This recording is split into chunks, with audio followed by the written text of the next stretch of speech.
Good evening. It is now just after 6 p.m. Today, Thursday, January 22nd. I'd like to call to order the meeting of the Zoning Board of Appeals for the Town of North Reading in regard to the special for the application pursuant to the development at 20 Elm Street.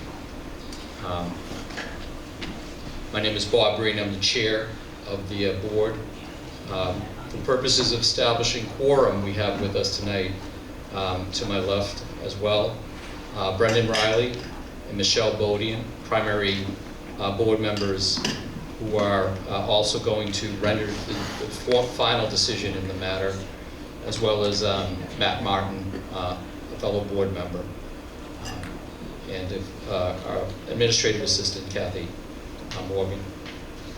For purposes of tonight's meeting, the agenda established was going to be to review and assess matters attendant to conservation, as well as architecture, I think, were the primary focus of the matter.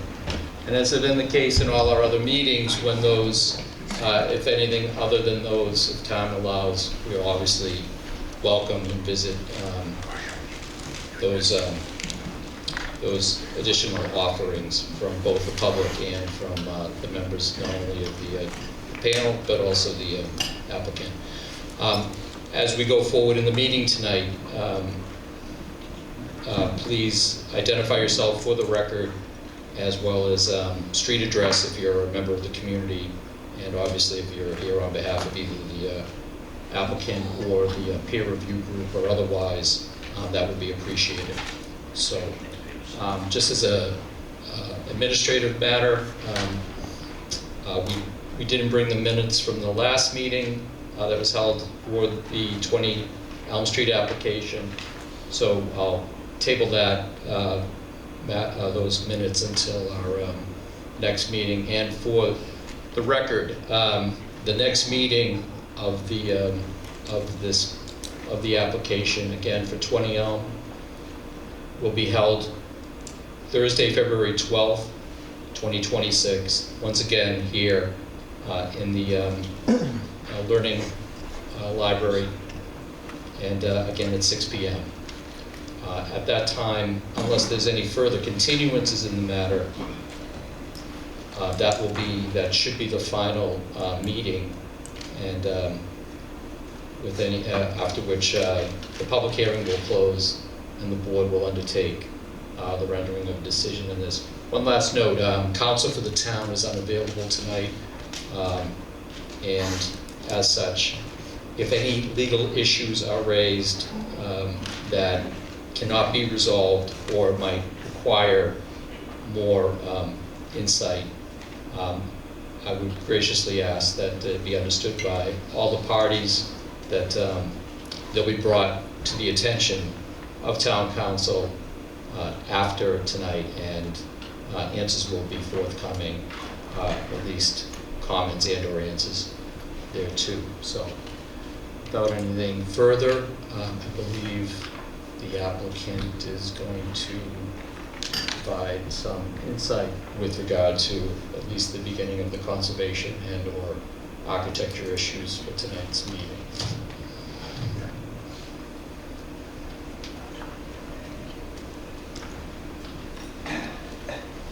Good evening, Chair, Mr. Chair, and members of the board. Mark Baranski, Channel Pro Residential. We have our entire design and engineering team available to go over questions pursuant to design, wetlands, and other matters. I did want to take a moment of your time. At the last meeting, there was a request to do some outreach with some of the abutters to the property, and there were some questions, subsequent questions about some of the peer review process.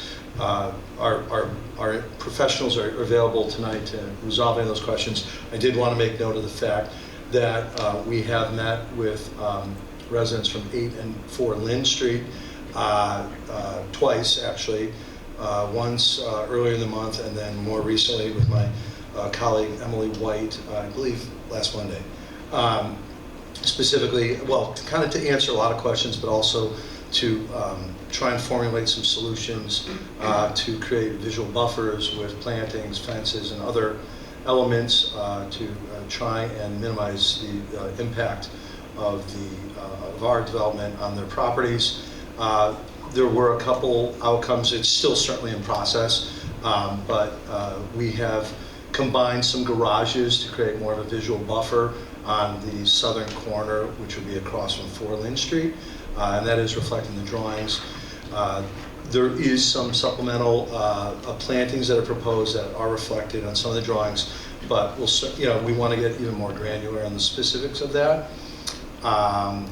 And I'm sure they're here. They may have other questions or comments, certainly, but I did want to convey that we have had some meetings. I thought they were fruitful. Probably did not resolve or do everything they want us to do, but we certainly made an effort. And with that, I'll ask our counsel to speak.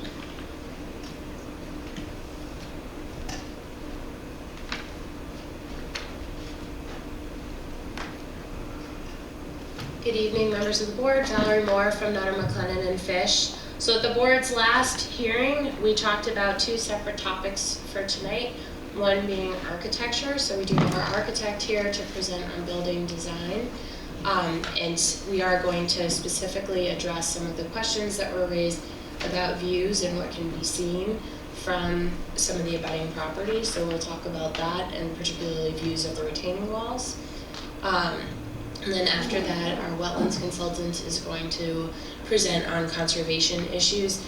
I did want to note that I believe the conservation agent is here tonight, and the Conservation Commission did make recommendations to the board. So when they approved our order of conditions for the project, so I believe we'll be addressing that in tonight's presentation as well. When that concludes, we're happy to answer any other questions or address other topics that you have questions about for the project. I see that our peer reviewers are here tonight.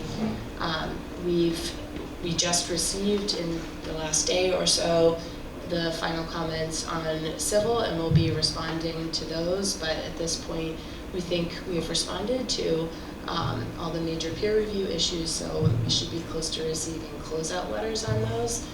Our hope is at the end of tonight, we'll have sort of a bullet list of any final items that the board wants us to address or that you want us to be able to speak to at the next hearing.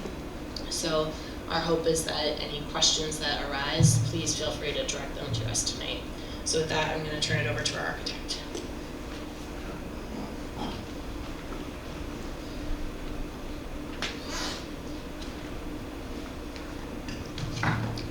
Thank you, Mr. Chair, members of the board. My name is Jay Szymanski. I'm an architect with TAT, we're the architects for the project. We did present the architecture, I think, at the first meeting here briefly, and I'd like to go through that again tonight. So this is just an overview of the site. I think everybody's familiar with that, so we'll have it here if we need it for reference to go back later. But as far as architecture goes, this is the first floor plan of Building A. Everything you see in blue are residential units, so all of those blue boxes are residential apartments. Everything in yellow are common areas or circulation areas, so on the far right we have a lobby entrance. We have the corridor that runs down the middle of the building with units on either side, and then we have stairwells and elevators also in yellow. The 2 gray boxes are support areas or back of house areas. So we have our electric room, our water service room, and also a bike storage room. I will note that on the west side, which is the left side of this plan, Mark mentioned some outreach to neighbors. We did have some balconies that are shown there on the 2 corners. We did agree to eliminate those 2 stacks of balconies that face on the west side to alleviate some of the pressure on the neighbors. So this is Building B, again, the first floor. The large block that you see on the right side is the amenity space. So that will include the lobby, the mail room, the management office, the leasing office, the fitness center, resident lounge. So basically all of the resident support spaces. And then again, all of the blue boxes are residential rental apartment units. And and the yellow is circulation, so the stairs, the elevators, and the corridors. Similarly, the gray box shows the main electric room, the water service room, and the telecom room, so that's the sort of back of house space. And again, on the far left side, the west-facing end of the building, we had 2 balcony stacks there that will be eliminated. So when we submit the final package of drawings, those will be eliminated from the plans. This is the exterior elevation of Building A. Again, the purpose here was to create a familiar palette of not only materials but also forms. So we have sloped roofs with asphalt shingles, we have lap siding, we have board and batten siding. So things you typically see in a residential setting. We also made efforts on the bottom elevation to break the roof line. So instead of one large continuous roof line across the whole building, we broke it into 3 smaller pieces to break down the scale, again, rather than have that large continuous roof line. In the upper right, you'll see the palette of materials. Again, it's mostly lap siding in various colors, neutral colors, toned down, and then on the bottom of that palette, we have some board and batten siding, which is a vertical siding material that's similar to like a barn board. So this is Building B. Again, the larger building with the amenity space in it. Again, we're using a similar palette of materials and same techniques to break down that roof line so it feels like smaller components rather than one large continuous roof. These are a couple perspective images from the street level. So this is with your back towards Building 1, looking towards Building A, with your view towards Building B across from it, and you're looking across the parking tray that separates the 2 buildings. And here you can see the stacks of balconies that mostly happen in the corners, the variation of different materials and also colors to again break down that scale a little bit. And this final image is when you arrive into the site. Building A entrance is on your right side, and then directly in front of you is the Building B entrance.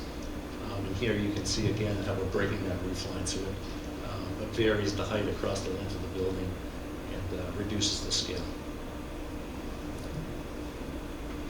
And with that, again, we're off to civil engineer.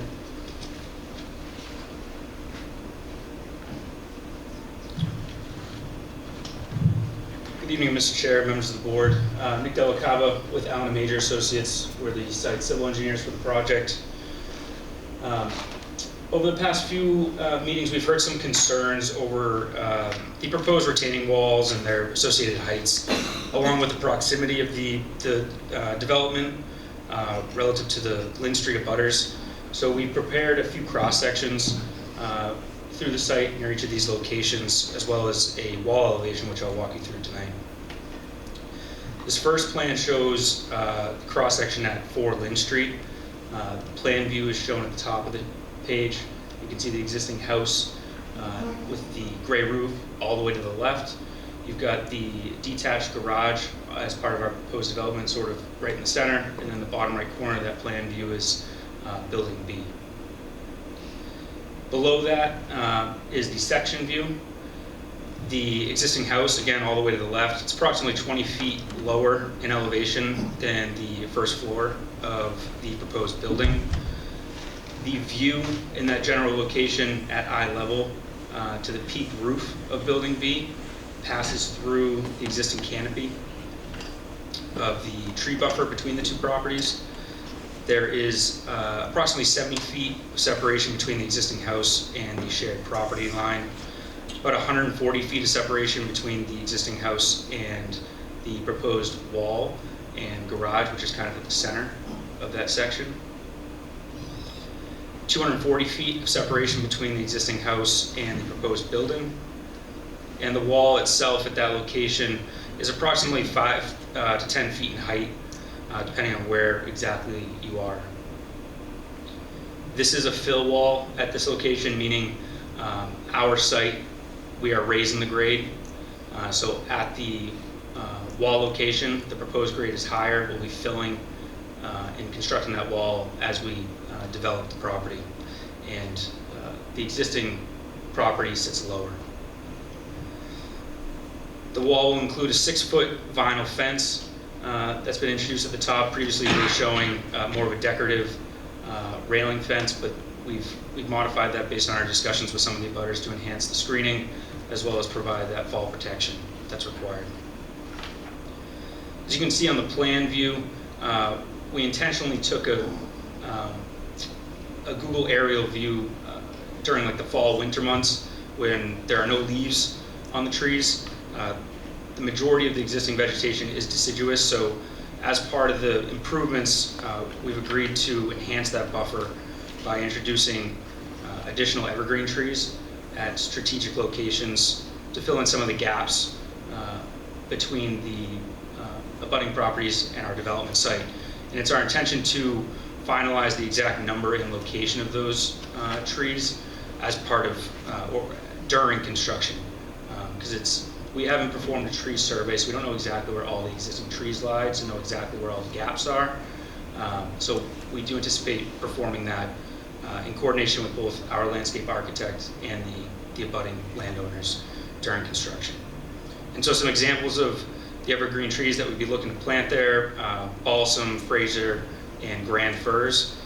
These typically have an initial planting height of around 7 to 8 feet, with an average annual growth rate anywhere between 12 and 24 inches per year, depending on sunlight, and typically have a mature height of about 40 to 80 feet, depending on the species. We're also intending on planting some red or silver maples, which will be used as additional screening at higher initial planting heights. These are typically purchased from the nurseries with a 3-inch caliper and planting heights of about 14 to 18 feet, so a little bit taller than some of the evergreens. These would have an average growth rate of about 18 to 36 inches per year, again dependent on sun exposure, with a mature growth height of about 45 to 80 feet. And those are shown as the black circles on the plan view. This is kind of our best interpretation of where we would put those based on some of the site walks that we performed earlier this week. This is a similar section, but this is at 8 Lynn Street.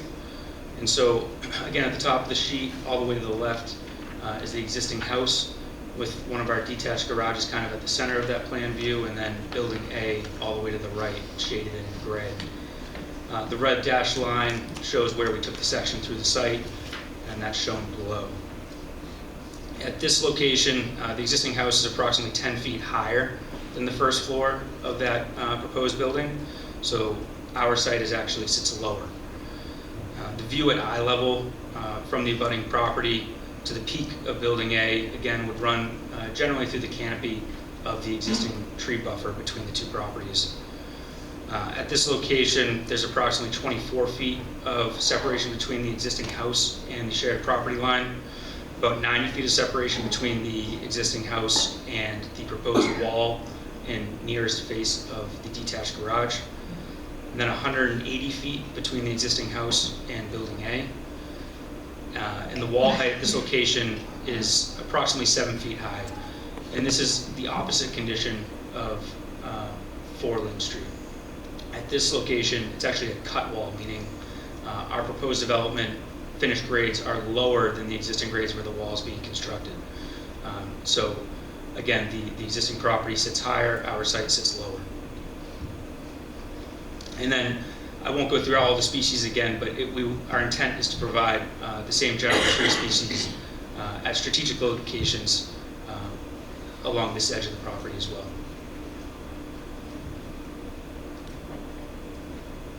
And this is a wall elevation. It's a little bit grainy on this slide, but I do have a more cleaner version of this on my computer that I can bring up if we want to take a closer look. It shows the views taken from within the property line, our property, the development property, towards the segmental block wall, kind of near Lynn Street where we had the first section view. This is a view of the largest wall on the site. It's about 21 feet tall.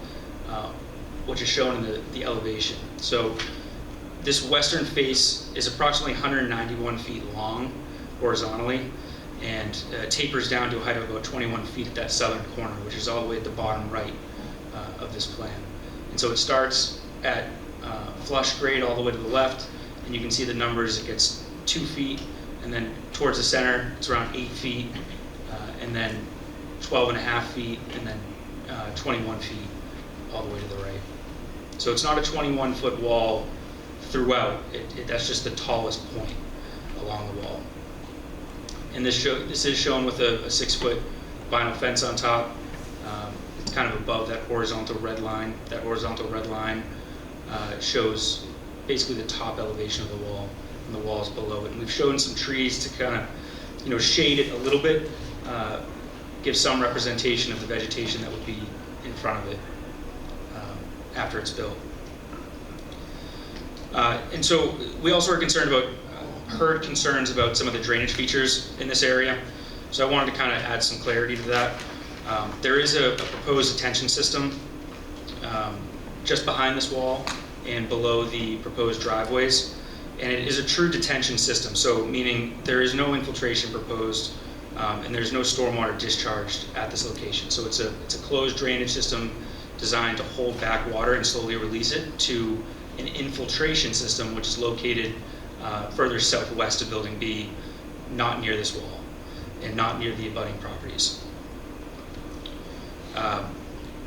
Notwithstanding anything with this design, all walls are engineered to withstand hydrostatic pressures from potential water buildup behind the wall and incorporate appropriate factors of safety to ensure stability under a range of loading conditions. The walls will include a crushed stone drainage layer with perforated collector pipes to intercept and relieve any incidental groundwater or water accumulation behind the wall. And that's pretty typical for just about every wall. The final design of these walls will be stamped by a professional engineer as part of any building permit or construction document set that we prepare in the future. So with that, I'll hand it over to Andrew with Goddard Consultant to go over some of the wetland resource areas around the property.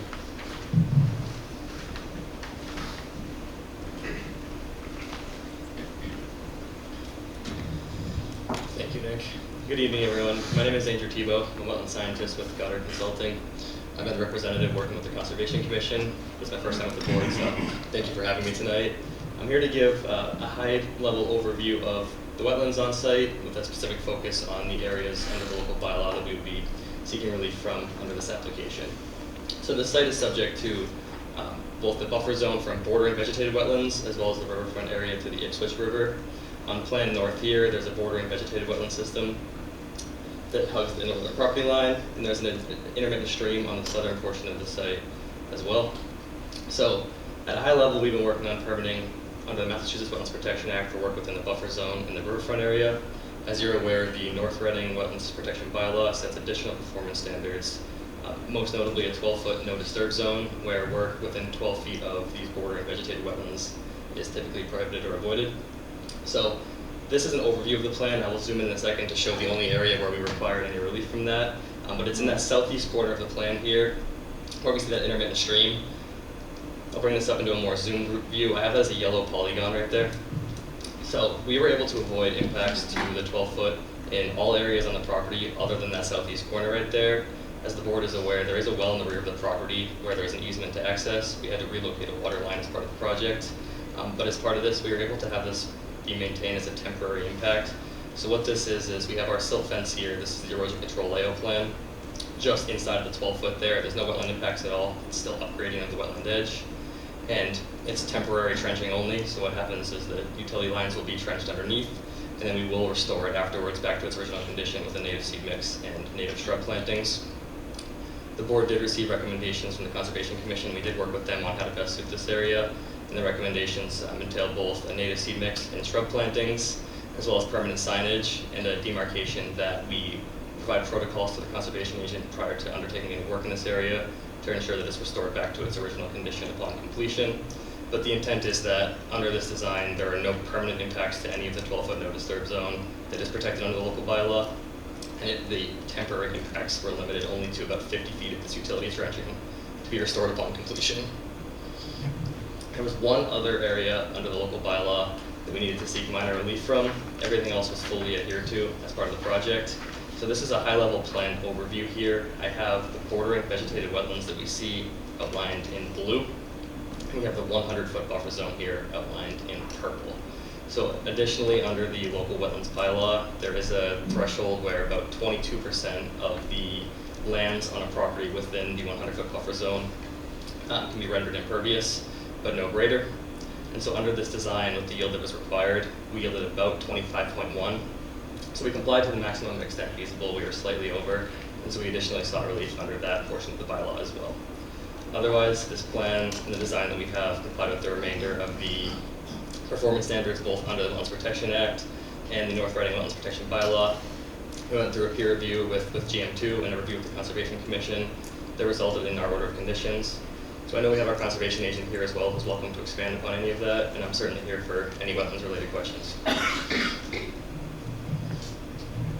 Thank you.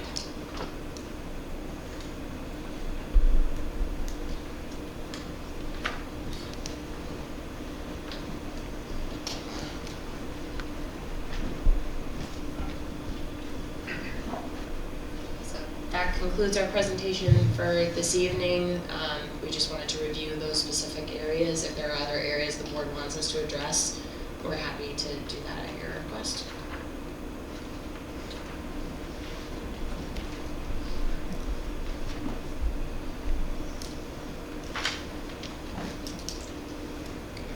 Thank you for that. At this time, I'm going to open up the meeting, particularly to public comment.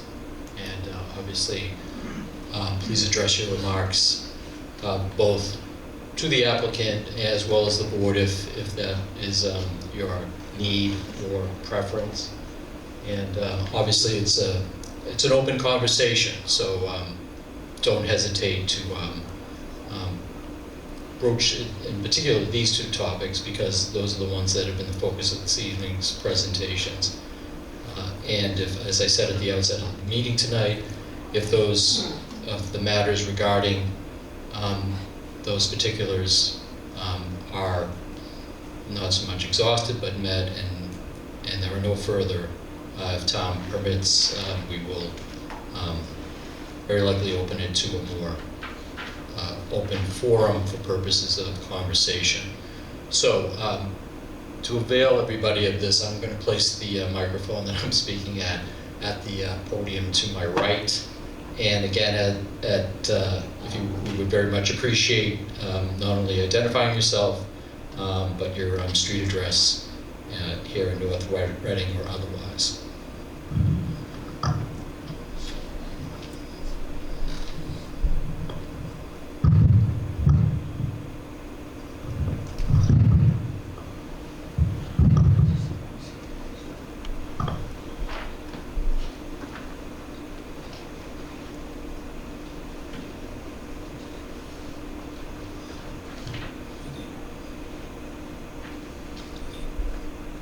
I'm Don Putney, 20 Riverside Drive, North Reading, Massachusetts. The extensive work you've done, and you've done a lot of it, it's well done, but are copies of this publicly available? It takes a little time to study those, and I'd appreciate it if they are made available to us. I think they're all up on the shared site through the town website.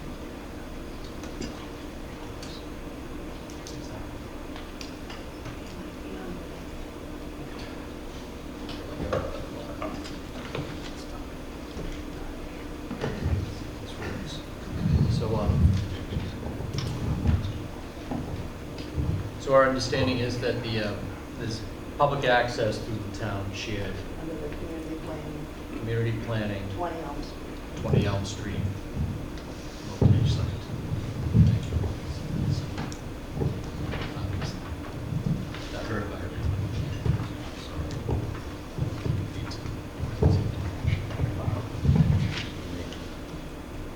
So again, they're available through the community center. Thank you.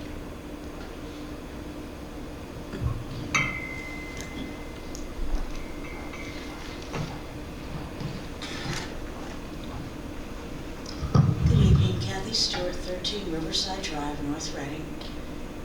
My question concerns the planting of the trees to help protect the view, et cetera, of this.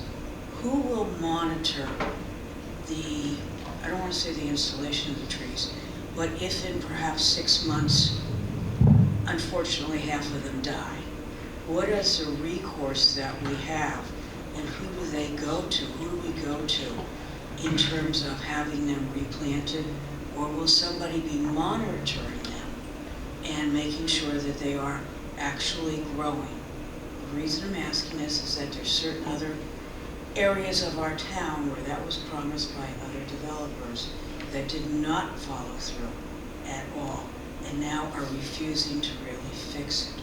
So I was curious as to how you plan on managing it through like the first, I don't even know how long it takes, the first couple months, the first year or so, because you can see evergreens and you know they kind of like die on occasion.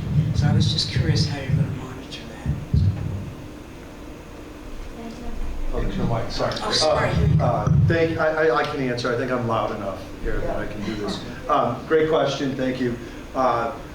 Once we do the install, we have a 12-month warranty period with the landscape engineers. We typically schedule a walk with them about 11 months after the installation. So within that period of time, we're guaranteed that if something doesn't perform, and frankly, you know, the hit rate is you're probably going to lose 5 to 10% of your plants at the least, and that's why we do this, to protect our interests.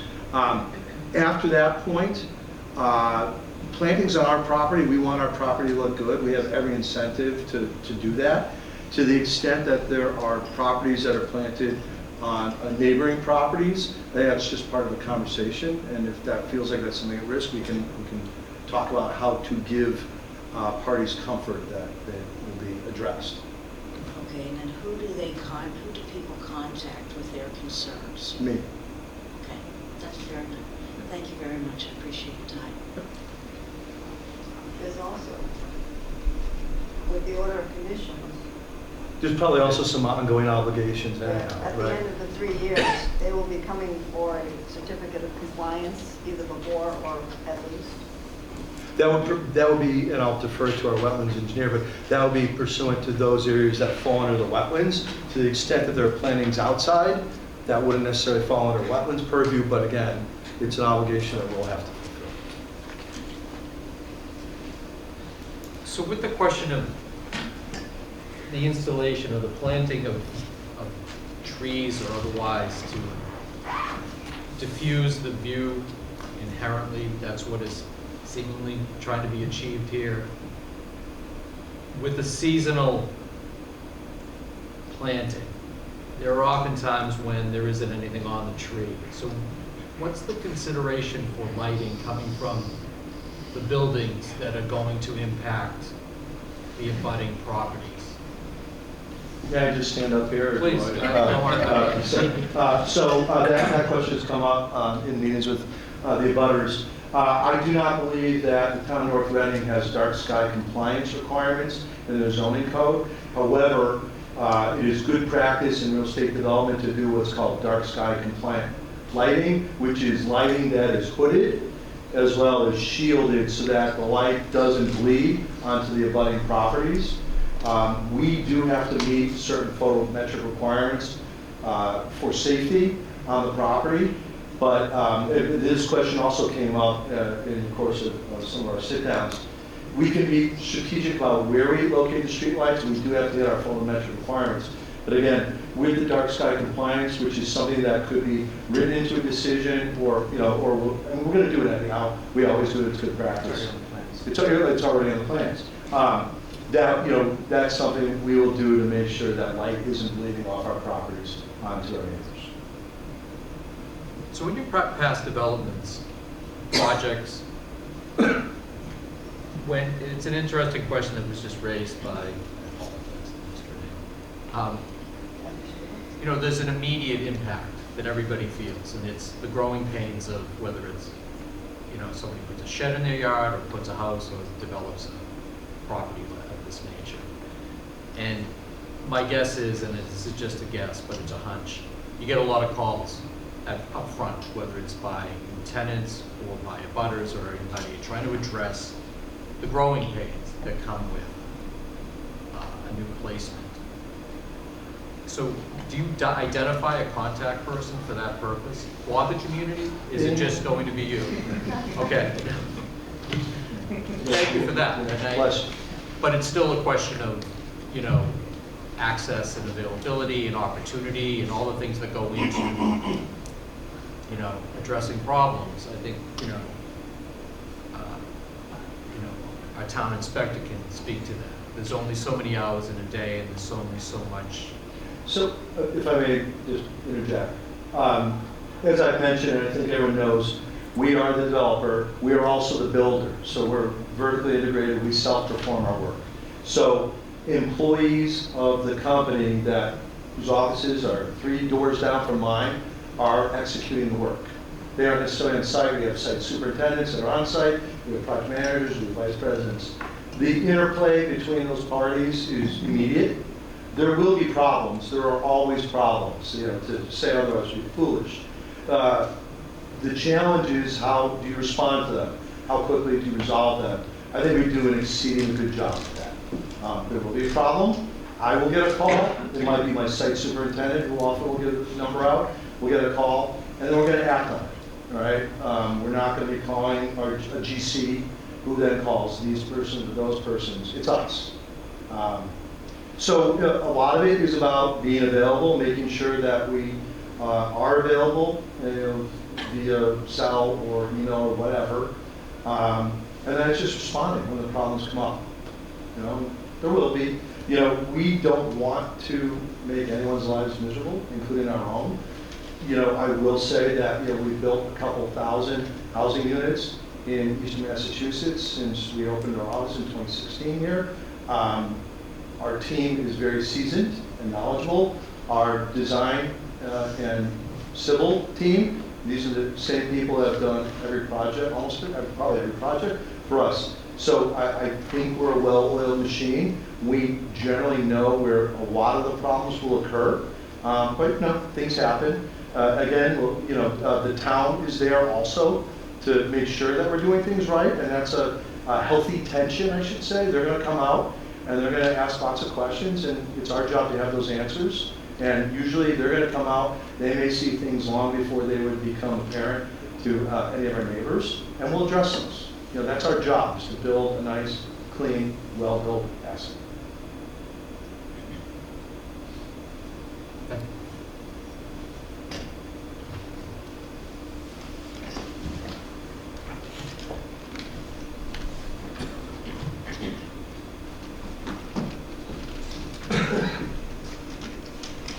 Hello, good evening. It's Doreen Helfridge. I live at 8 Lynn Street. By now you've heard a lot from me over the course of the year about my opposition to this project.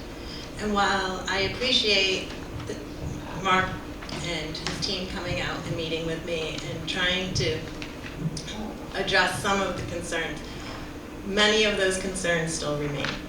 I think that this site is really constrained, and I think they had a challenging project put before them. I think the severity of the scale of this project, the density of it, is going to be very impactful on our street.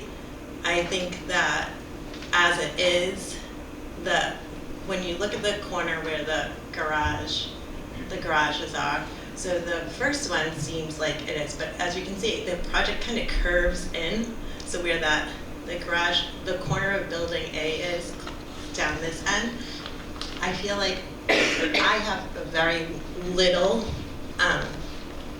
my backyard is very small, like to the lot line, in comparison to my neighbor down the street has a lot deeper. So my bedrooms and everything are right up there at the lot line. And I think the project comes in there. So I'm concerned where I'm hearing that building A is going to have potentially I know you had eliminated some of the balconies, and on the corner of that corner, will there be all balconies there? Right? So that would be like kind of like facing I wish I had a pointer. Yeah, if Like, we can do go you to know that. what I'm saying? So like, are there going to be balconies that I'm gonna be looking out my bedroom window and hearing and seeing? See? So, again,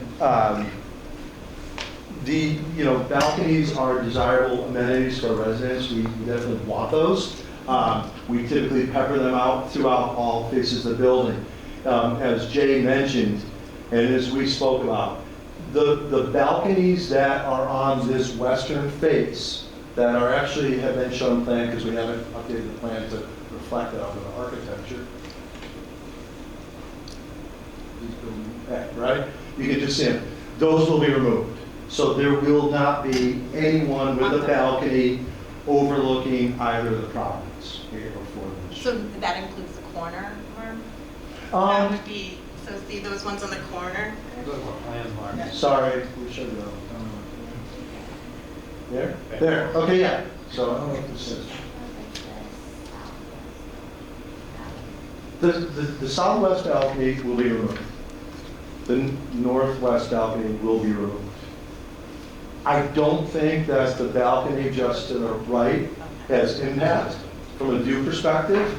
I don't, so we can talk about that.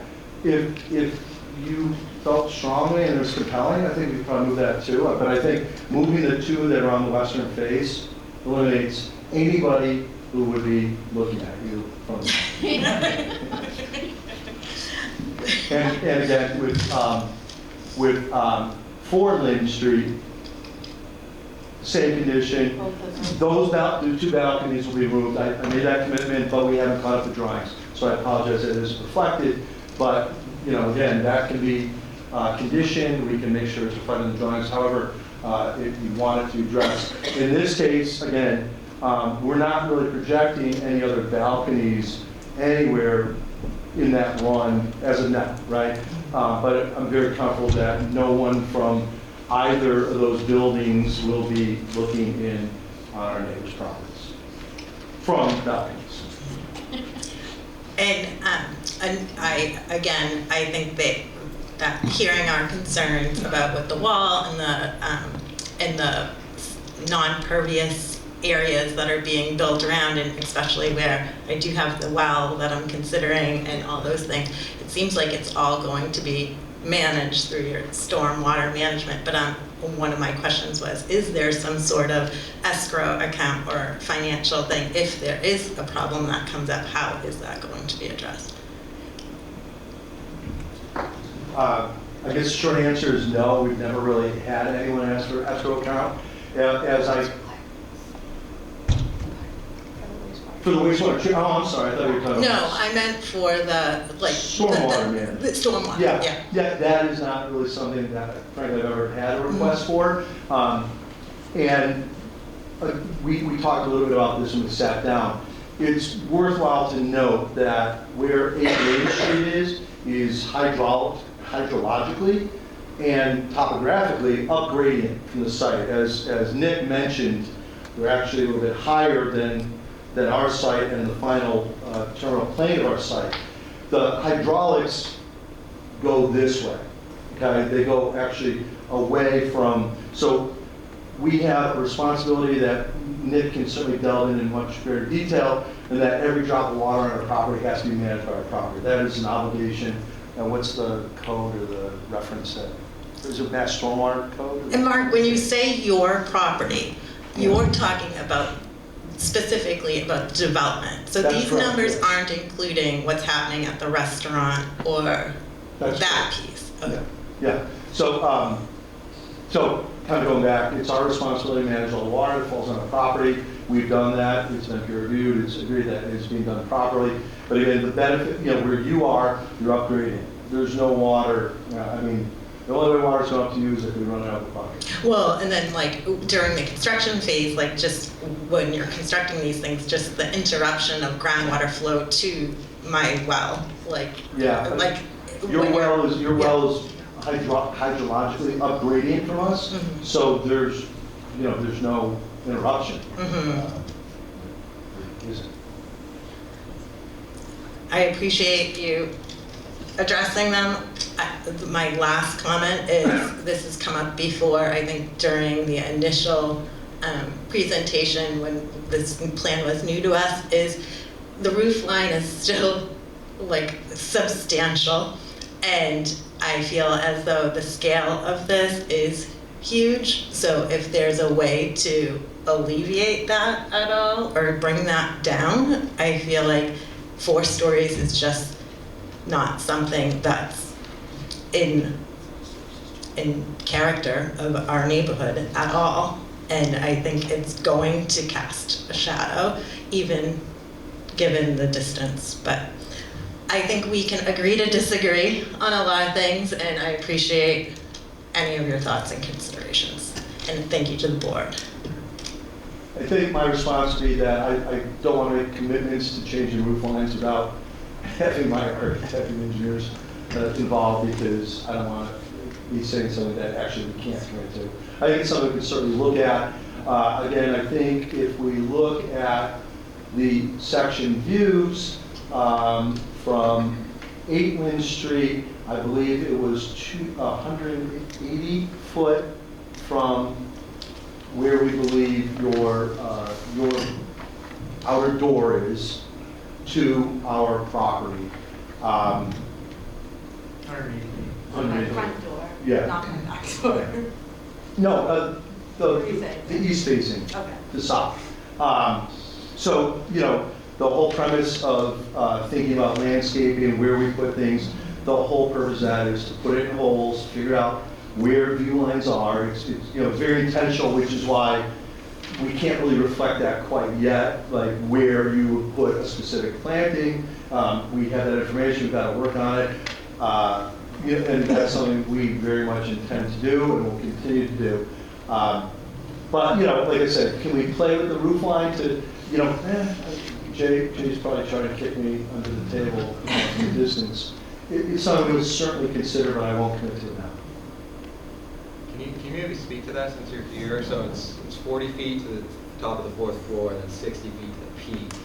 I guess 20 feet, but is that a, you know, you need to maintain a certain slope and the building's so wide, that's how you get Are there there? condenser units on there, or where are the individual like AC condensers for the actual parking units? Are they through wall? Are they ground level? Are they rooftop? They'll be on Both? the roof. So They're on there's the 2 roof, places where we put the condensing units. One is on the flat roof portions, Yep. in between those slope roofs.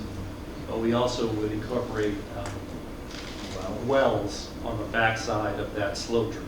Mhm. So you create a flat area within that sloped roof to put some condensing units. And those, I'm assuming, will be shielded off by some type of roof screen or That's right. fence. Parapet. Yeah. Parapet. Yeah.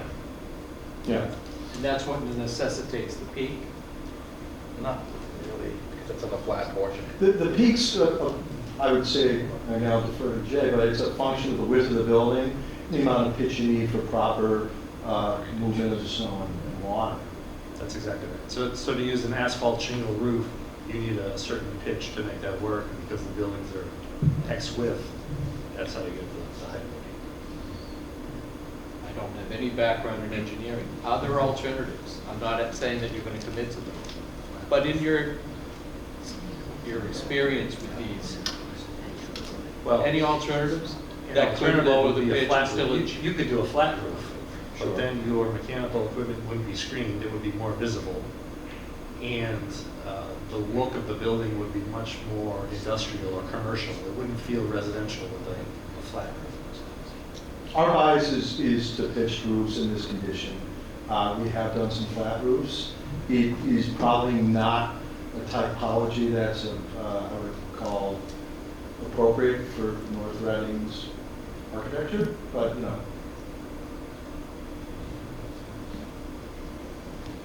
I apologize for the way I might sound, but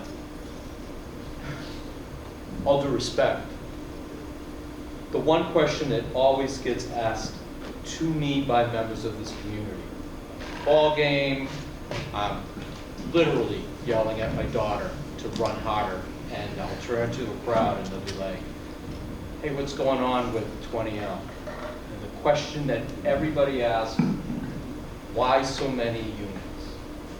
Great Now- question. And I know there's a math component to this. this. And I know that some component or percentage of that is attributable to making them affordable, under which was the entree into this through the law. But just, I'm obviously going to give you,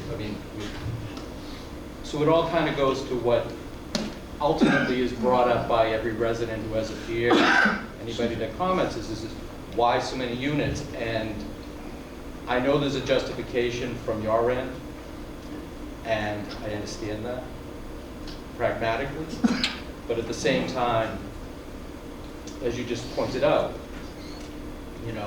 the density of locating it and making it less urban, or trying to say that it's going to fit the community's lifestyle or community image, quite frankly, it's massive.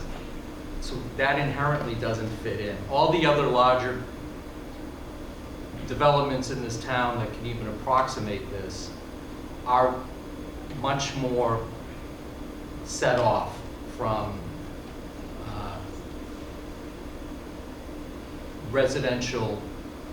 already existing residential properties. And so, I think it's a question that everybody has, and I think it would benefit everybody just to hear an answer, so that at least it's been captured. Probably have two responses. Response kind of one is there's a certain scale of units that are required to make a building efficient to operate and manage. And if you were in downtown Boston, for the type of projects we do, it could be 150 or so units. Outside the city, 200 is the cutoff, where the amount of staffing we need to service the building properly with the amount of units, creating enough income to pay for that staffing. That's kind of the cutoff number. And this is with the exception of Peabody, which is probably a little bit more of an urban site, 180. And our first project, which was 178 on Bill Ricca, every project we do is 200, and in some cases considered more than 200. In Waltham, 240 and 320. In Chelmsford, 340. So there's a scale requirement. That's kind of part of the answer. The other part of the answer is the economics of 40B projects, right? What's important about a 40B project, and the kind of reason we're here, is it's creating housing, broadly speaking, but it's also creating affordable housing. It's creating 25% of our units are affordable to the 80% AMI, area median income. Okay? Now, those affordable units don't make money versus against the cost to create them, right? So they are subsidized to some extent by the rents of the market rate units, okay? So in a 200 unit development, you have 50 affordables, you have 100, is that my math right, or is it 40 affordables? So it's 50, yeah, geez. 50 affordables and 150 market rate units. And the rents of those 150 units are sufficient to cover and also achieve the required economic return that we and the capital markets require, the banks and the equity that are going to participate in this project in order to make the deal go forward. And again, there are the 40B projects that are less than that, quite possibly. I've never, with the exception of Bill Ricca, 178. You just get really thin in that you need enough market rate units to subsidize the affordable units. And the magic number in outside of Boston is 200. So there's an element of speculation inherently. And you've heard any number of people tell you that the location in and of itself in a town that has no public transportation. So you're going to have to, everybody who lives at this location has to rely on their own way of getting around. And you can tell me about ride sharing, and you can tell me about all those other availables in theory, but you're talking to somebody who grew up in the city, and it don't work like that out here. Trust me. So with that inherent speculation, and this has been asked by somebody, what if those other non-affordable units, not that, you know, I can't speak to this, but I've been told by somebody that there's a lot of rental stock available in the town of North Reading. And I'm sure that they're not pricing at the same level as you are. Now, that could be a misrepresentation. It could be somebody saying, I don't want to pay that to rent a home, right? Much larger scale footage, et cetera. But what if you just find out that your marketing aren't generating the income flow that you have? So in other words, you don't fill those 150 units. You're going to fill the others in theory because inherently they're considered affordable. Well, what if they're not? I have said this from the outset. I have said this to both the panel before we even started meeting. This is no violation of code. We never look at a project in the immediate. I go out of my way to look at projects, whether they're brought by a resident or a business interest or whomever. Not for now, but for not short ones. I'm 10 years, legacy of sorts. What impact is this going to have? Will it succeed? In other words, any number of times you hear people saying, I want this to succeed for our community. We genuinely mean that, and I certainly promote it on all applications to this board. I want to see success not only for the residents, but also the business interests and all of the neighbors to maintain a sense of community. So, getting back to my question or my point, please. In the event that you have difficulty in renting those other 150 units, economics might suggest that you're going to have to change your pricing point. And in changing your pricing point, now we're talking about changing your margin. And if your margins change, does the management of the property does that risk the management of the property? Now you can tell me that that can't happen, but instead of maybe landscapers showing up 5 days a week, they only show up 3 days a week. And maybe instead of paving the lot every 2 years as planned, we're gonna do it every 3 years as planned. And you can tell me that that's not what happens, but I don't know who's gonna own this property in 10 years or 15 years, because it seems to me very clearly that you need the 200 units, not only to make your marketability and profit point here and now, but it also has to maintain a profitability and a marketability image and profile, so that when you want to get out of the business of managing or owning 20 Elm Street, you can move it. And please, all due respect, don't tell me that you never plan to move it, because everything is for sale in this world. We absolutely, at some point, will sell it. Yes. Point of interest. The owner of the property is eventually is selling the property to you. And you know, I think I've met him once, but I've never heard from him personally. I don't need to, because you're representing his interest.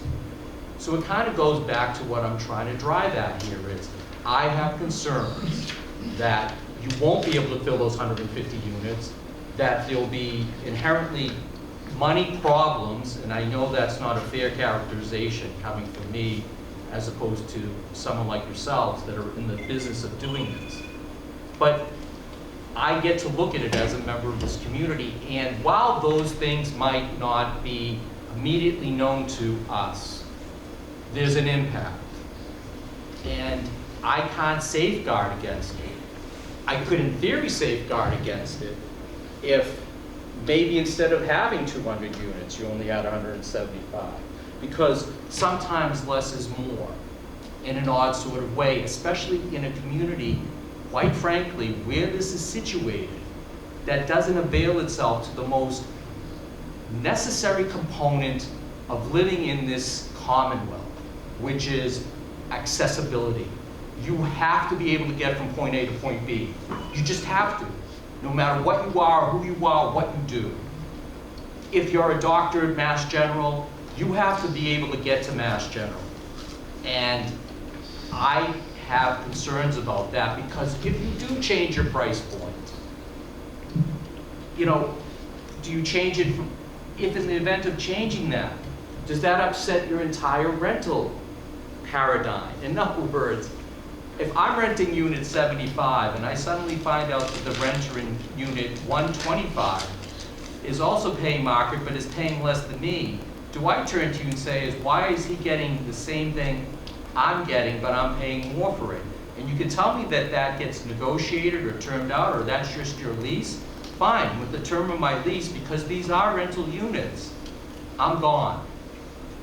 So these things, you know, I can't, you can tell me that again, I've said this on the record, I'm married, I've been married a long time. I've been called irrational for any number of situations.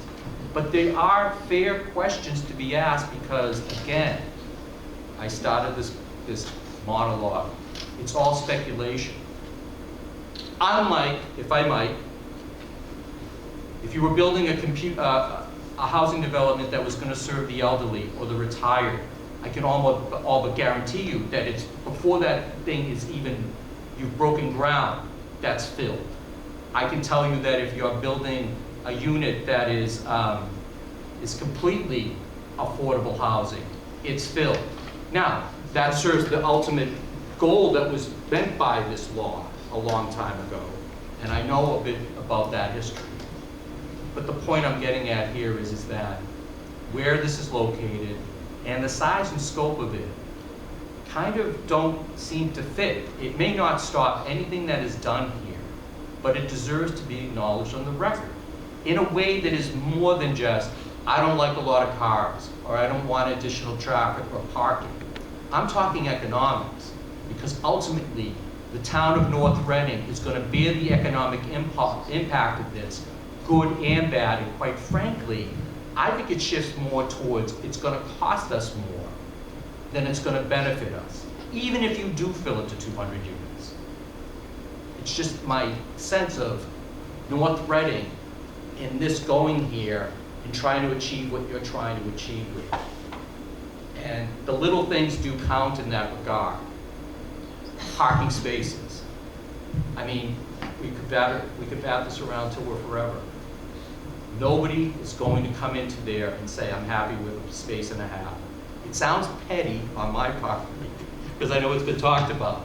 And the statistics that we're giving on parking and traffic were wonderful and all great. But if I've learned anything in the last, really, 10 years of listening to things, statistics, they serve a point that you're trying to make. If you've got a couple trying to afford that market rate cost, I'm guaranteeing you they're both working. And if they're both working, chances are they're both going to need a car. It's just kind of, that's my logic on this. You can tell me I'm wrong. Please do. I've been wrong in the past. I might be wrong right now. I'll be wrong in the future. But it's these little things that just keep popping into my head. So when you tell me that there's a strategy or a formula that's required here, that's your prerogative. But still, by and large, the source of all the concerns that have been raised by this town and its residents goes back to the simple question of density. And by that I mean simply 200 units, it's a lot of space. And when I factor in my economic analysis, and I might be wrong as wrong can be, I just don't think I am. I have a greater concern prospectively than prospectively. And I know you're dealing with both the same, but you get the benefit of your perspective of having developed those properties. But this isn't Chelmsford. This isn't Billerica. This certainly isn't Boston.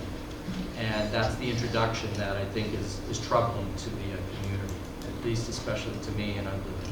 Thank you. Please, don't do that, please. So, would you like to respond? Please, very much so. Thank you. North Reading is a very desirable community.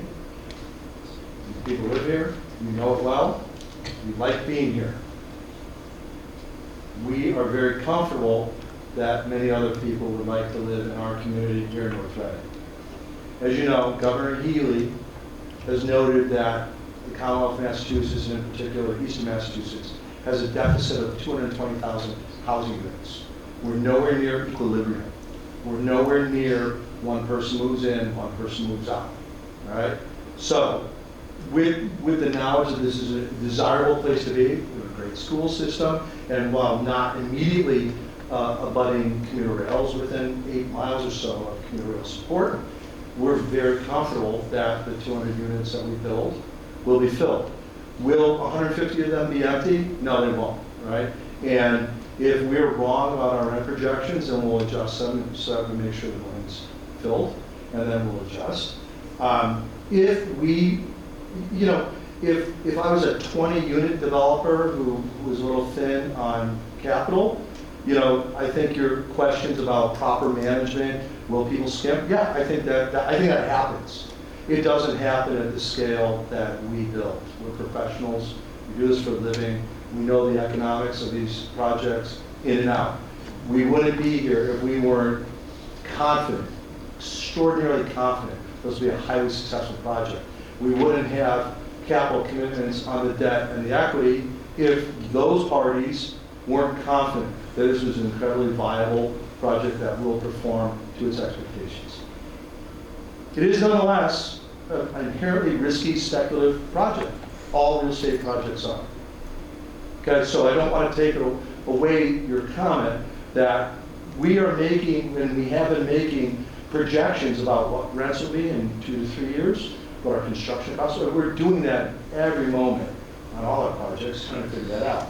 Nonetheless, with all these moving variables, and they're going all over the place at all times, we're very comfortable that we will fill this, and we will create a wonderful addition to the North Reading community that you will be pleased with, we will be extraordinarily pleased with, our residents will enjoy.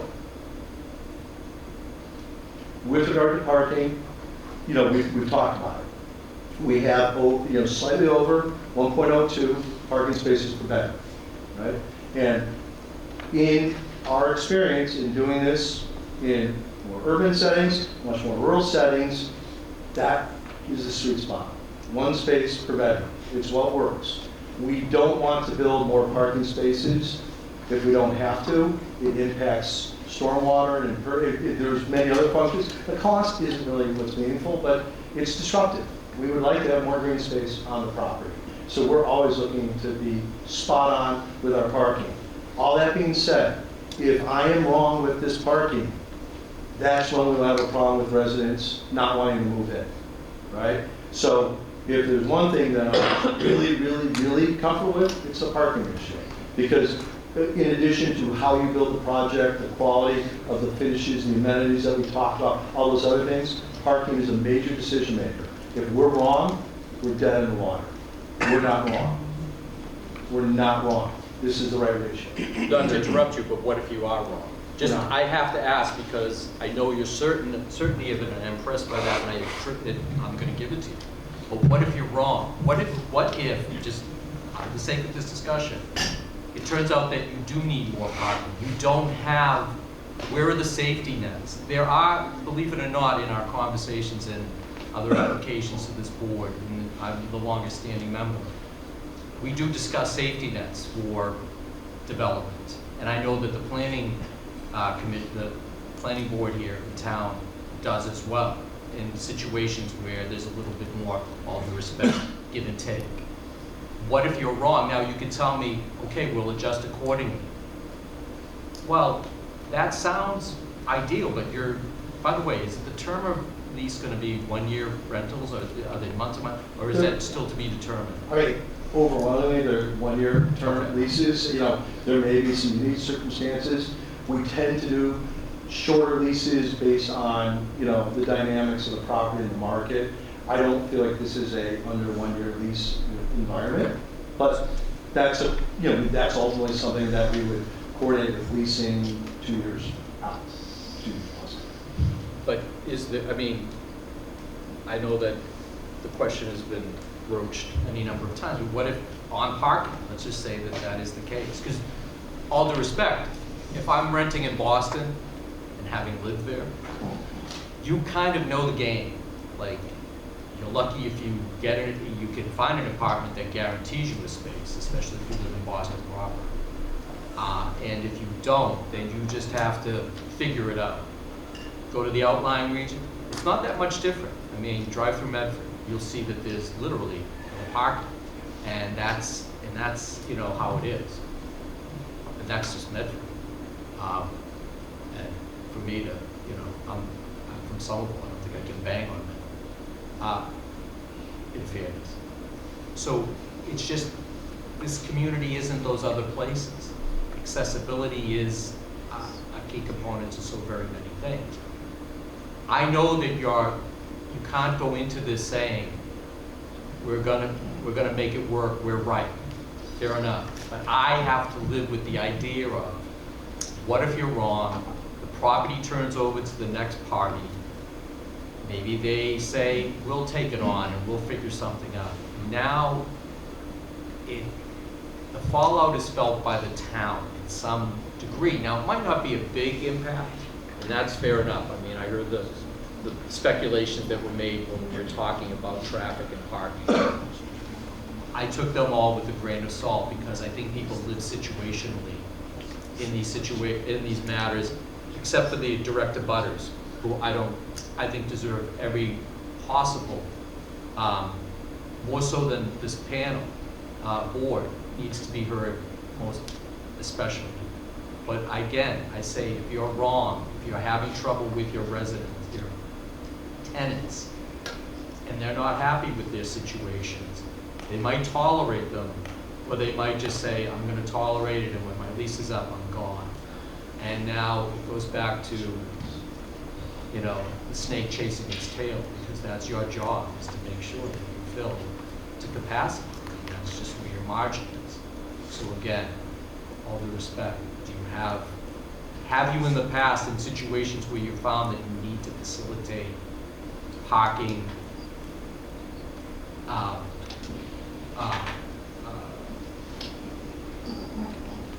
protocols? Or is this, because I know we broached this earlier in conversations, but it's an ongoing concern for everyone. We've never had a problem on property, and that's a very probably trite answer, but it's also a true answer. What I would say, and I'm kind of spitballing, is if we had some problems with parking capacity, then what we would start to do is create assigned parking. Right now, we don't have assigned parking. The only assigned parking are people that park in garages and they pay premium to have that luxury.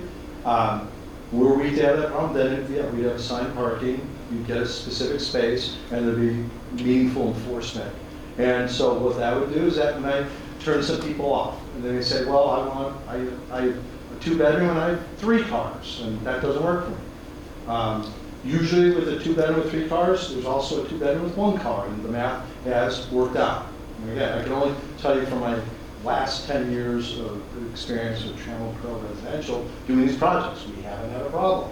We feel very comfortable with these ratios. But, you know, that would probably be a solution, is assigned parking. And so some people might not want to live anymore because they have 3, maybe 4 cars, okay? You know, we may encourage them, well, you should get a larger unit. They may say, I don't need that. Then this might not be the property for them. But we're building a beautiful property with magnificent amenity space in a magnificent community. And that is eminently desirable. And there will be people that want that. We're very comfortable with that. Our amenity space is going to have things that people want. Those amenities are created to encourage people to stay on the property. We call it stickiness. We want people to come and stay on the property. And obviously not for shopping and other things, but we have a gym in the property. We have a pet spa on the property. We have working carols on the property. We have the kitchen and the amenity space. We have game rooms. We're trying to keep people on the property, which, you know, we have seen that they generally do. So, I don't know if it's anything you want, but I think it would probably be some form of assigned parking. And I don't really, I'm not even concerned if we had to do assigned parking, that we would not still perform to economic expectations. I'm very comfortable that we will perform as we project. And sorry, I will add one last thing. The term speculation has a little sort of a encore feel to it. It's kind of a loose word. And I'm not criticizing you, but I guess, we believe this is risky, but I don't think we really think look at it as a speculative investment. This is about a $100 million investment into this community, into this asset. That's a lot of money. That's, when you invest that scale of money, and it's probably 60% debt, 40% equity. So there's a bank that's writing a $60 million check, and then there's my company and others that are writing a $40 million check. That's not putting a chip on red at the Encore Casino. That is a meaningful, thoughtful, intentional investment. And again, that's what we do. We feel very good about it. So I mean, those aren't maybe the answers you want to hear, but if you're investing $100,000 in a community, in a home, that could be speculative, right?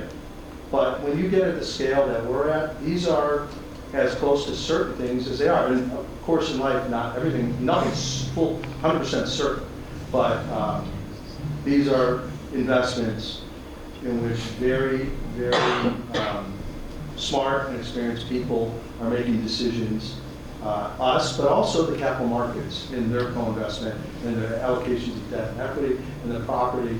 And by virtue of them participating, that also affirms that our analytics and assumptions are correct such that they will invest with us in those projects. Was there any research generated for likelihood of generating interest in people moving into your Yes. development? But I mean, long before we would have ever been here, we spent an incredible amount of time looking at demographics, looking at jobs, looking at job growth, what we believe to be. We use any number of economic projection services. Again, and all this is to support that if we build the product that we know we can build, that there are lots of people that can and will live on the property. So there's a very, very meaningful amount of financial and economic analytics, demographic analytics, job creation analytics that are done, literally years before we would ever be in front of the planning board of ZBA. Yes. And again, that information is then shared with banks and potential equity partners, but they don't just rely on us, and they'd be unwise if they did. They hire their own people. They use their own services to do those very same analytics. They're making investments and affirming our vision by virtue of their investments, co-investments, allocations of debt into this project. And sorry for taking a lot of time, please. Thank you. Thank you all. I think I've lost my train of thought. Christine McNeil, 4 Lynn Street. I do want to thank Mr. Baranski for not only sitting down with us, but then sending your folks out to walk with us to hear some more of our concerns. But I want to echo some of what Dorena had said. Again, same as Mr. Chair, the density of this it's too big for the site and the town and all of that kind of stuff. And I think you're going to have a really challenging time to convince us that it's not, but we can agree to disagree. But to further Mr. Chairman's point, that you've filled all of the available space with this current projection, and there is no buffer for how do we change this, how do we fix this, how do we do those kinds of things. And again, the concern, or at least one of my concerns, is that a lot of your other developments are in areas that have public transportation. They may not be directly on the commuter rail, but they have public transportation. There is none of that here.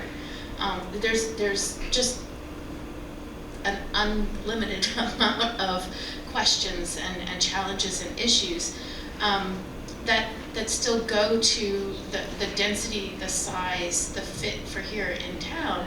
And part of that also is, we keep hearing this is an affordable housing, this is affordable housing, this is affordable housing, and I don't claim at all to be an affordable housing expert, But my understanding is that based on the market rate that is set, it's a percentage off, and that is what is considered affordable housing. So again, the amount for the rents that was presented at one of the previous sessions still puts the affordable units way out of most price range of what most people are I think are going to be able to handle and afford coming to a town like this that does not have the public transportation, does not have the ability to walk to a grocery store or other amenities like that. So there's still, I think, a lot of things that need to be considered, even though they may have met the letter of getting everything. It's the suitability, the applicability, and the fit for the town and the location that I think still desperately needs to be factored into whatever decisions get made. So I know that wasn't a specific question, but here's my opportunity to, as a direct abutter, express some of my ongoing concerns. So thank you. Before you finish, so you live on Lynn Street, you saw those perspectives earlier. What did you, well, you're as good a person to comment on as anybody. So 8 Lynn Street, they're above. 4 Lynn Street, I sit very much lower than even my neighbor at 8 Lynn Street. So as you can see from this picture, we're way lower. So I still have concerns, even though they've, this is a retention wall. We've got the stormwater containment. I know in their drawings, the containment vessels are basically in that corner where the 21-foot wall ends up being, which isn't directly abutting, my house. It's a little bit further, but not much. So, yeah, I still have my own personal concerns that as much as they've done their hydrology report and so, we're handling everything that's on our property, I still don't feel very reassured that there's been information or study or anything that looks at how that property will affect other properties, right? Doreen's up level from them in terms of water and everything. I'm lower than everybody. I already have a sump pump and a French drain system because years ago when I bought the house, the basement got wet a couple of times. My basement is a finished basement. What is there that's information out there that helps me feel comfortable? There's a guarantee that building this and the retaining wall and the size of it isn't going to adversely affect my septic system, right? Which is between the house and where the elevation starts sloping up. What about my basement? What is, there's all of those concerns that are still there. It's just too much, too big. So for the record, for everybody to understand, just give me a moment. Something is getting built here. Yeah. Let's be clear about that, and we understand that, and I appreciate that. I'll welcome the board to comment further if they think I'm overstepping. Something is going to get built here, and because it falls under the purview of 40B, Chapter 40B, it very likely will look it will be what you're seeing on screen. Absolutely. And I echo your appreciation for the time spent by the developer and council and staff. So, it's a practical question. Knowing that your participation is obviously both appreciated by the community, but also inherently selfish in all the ways it should be. What is it that you need that would give you that greater assurance that seems to be, all due respect, not far-reaching or just truly not appropriate because you can't promise everything to everybody and deliver on it? Absolutely, and So is there anything, because we weren't party to that conversation, if you don't feel like discussing it, by all means, that's fine, I understand. No, I mean, the assurance was, those are just retaining vessels and they drain out. I get all of that, and I understand from the previous presentation with the hydrology report, we're managing everything every drop of water that falls on our property and all that kind of stuff, but I still don't feel comfortable that there's been enough. It seems like everything's been looked at from inside the boundaries of that property, and without maybe it's just not communicated well or anything like that, but it just doesn't feel like that there's a look at how it actually impacts outside, right? The outside surroundings. So you might look, okay, we can build invisible walls around and they're managing everything that happens in there. Great, but what information do we have and what assurances can be provided that will help us feel that just the sheer act of building something there, and I fully understand that something will be built there, but the magnitude, the size of what is being built there, how it's impacting outside, right? It just feels like all of the information is okay, it's just contained to our box.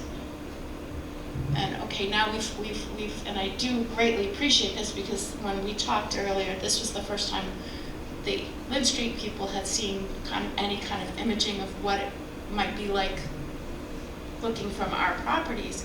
But it still feels like, we're taking care of everything in our boundary.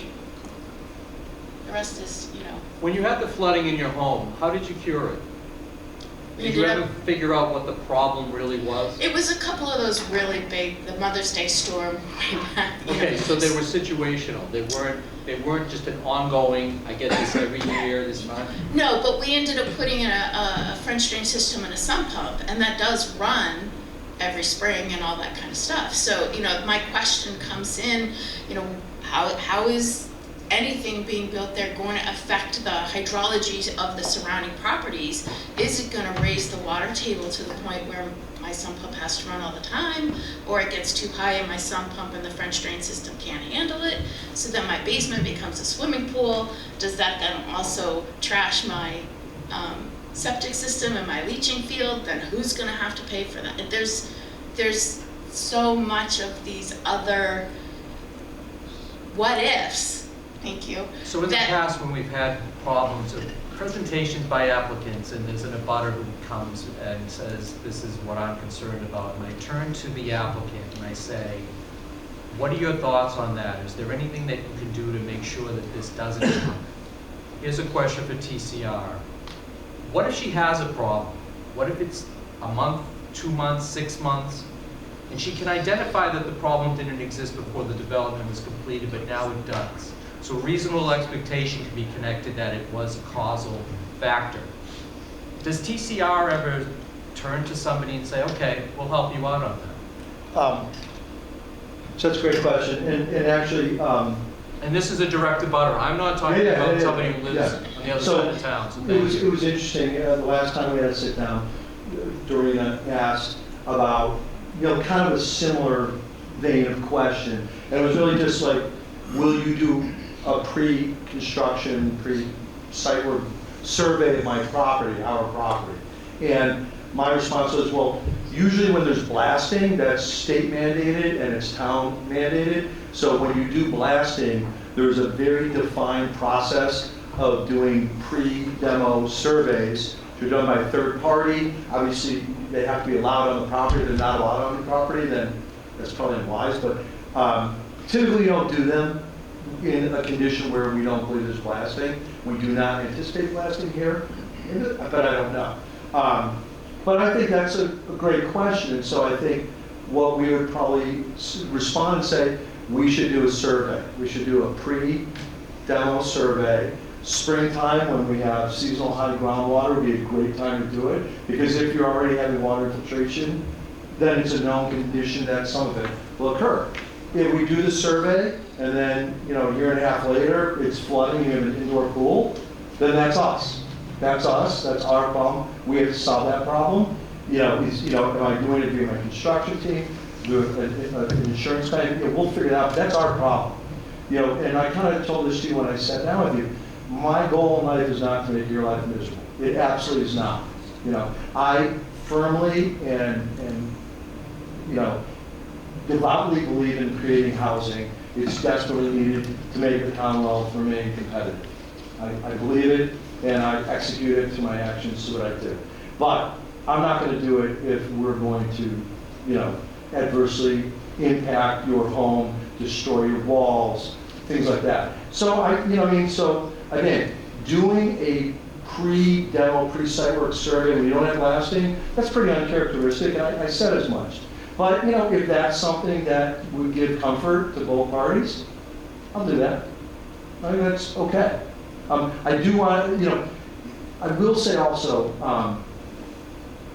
I defer to my civil engineer for questions about stormwater. And I'd like him to speak, because you got questions, and I've kind of told you what my response is, and you quite rightly said, but Mark, you're not an engineer. And that's true, I'm not. I mean, I'm an engineer, but I'm not a civil engineer.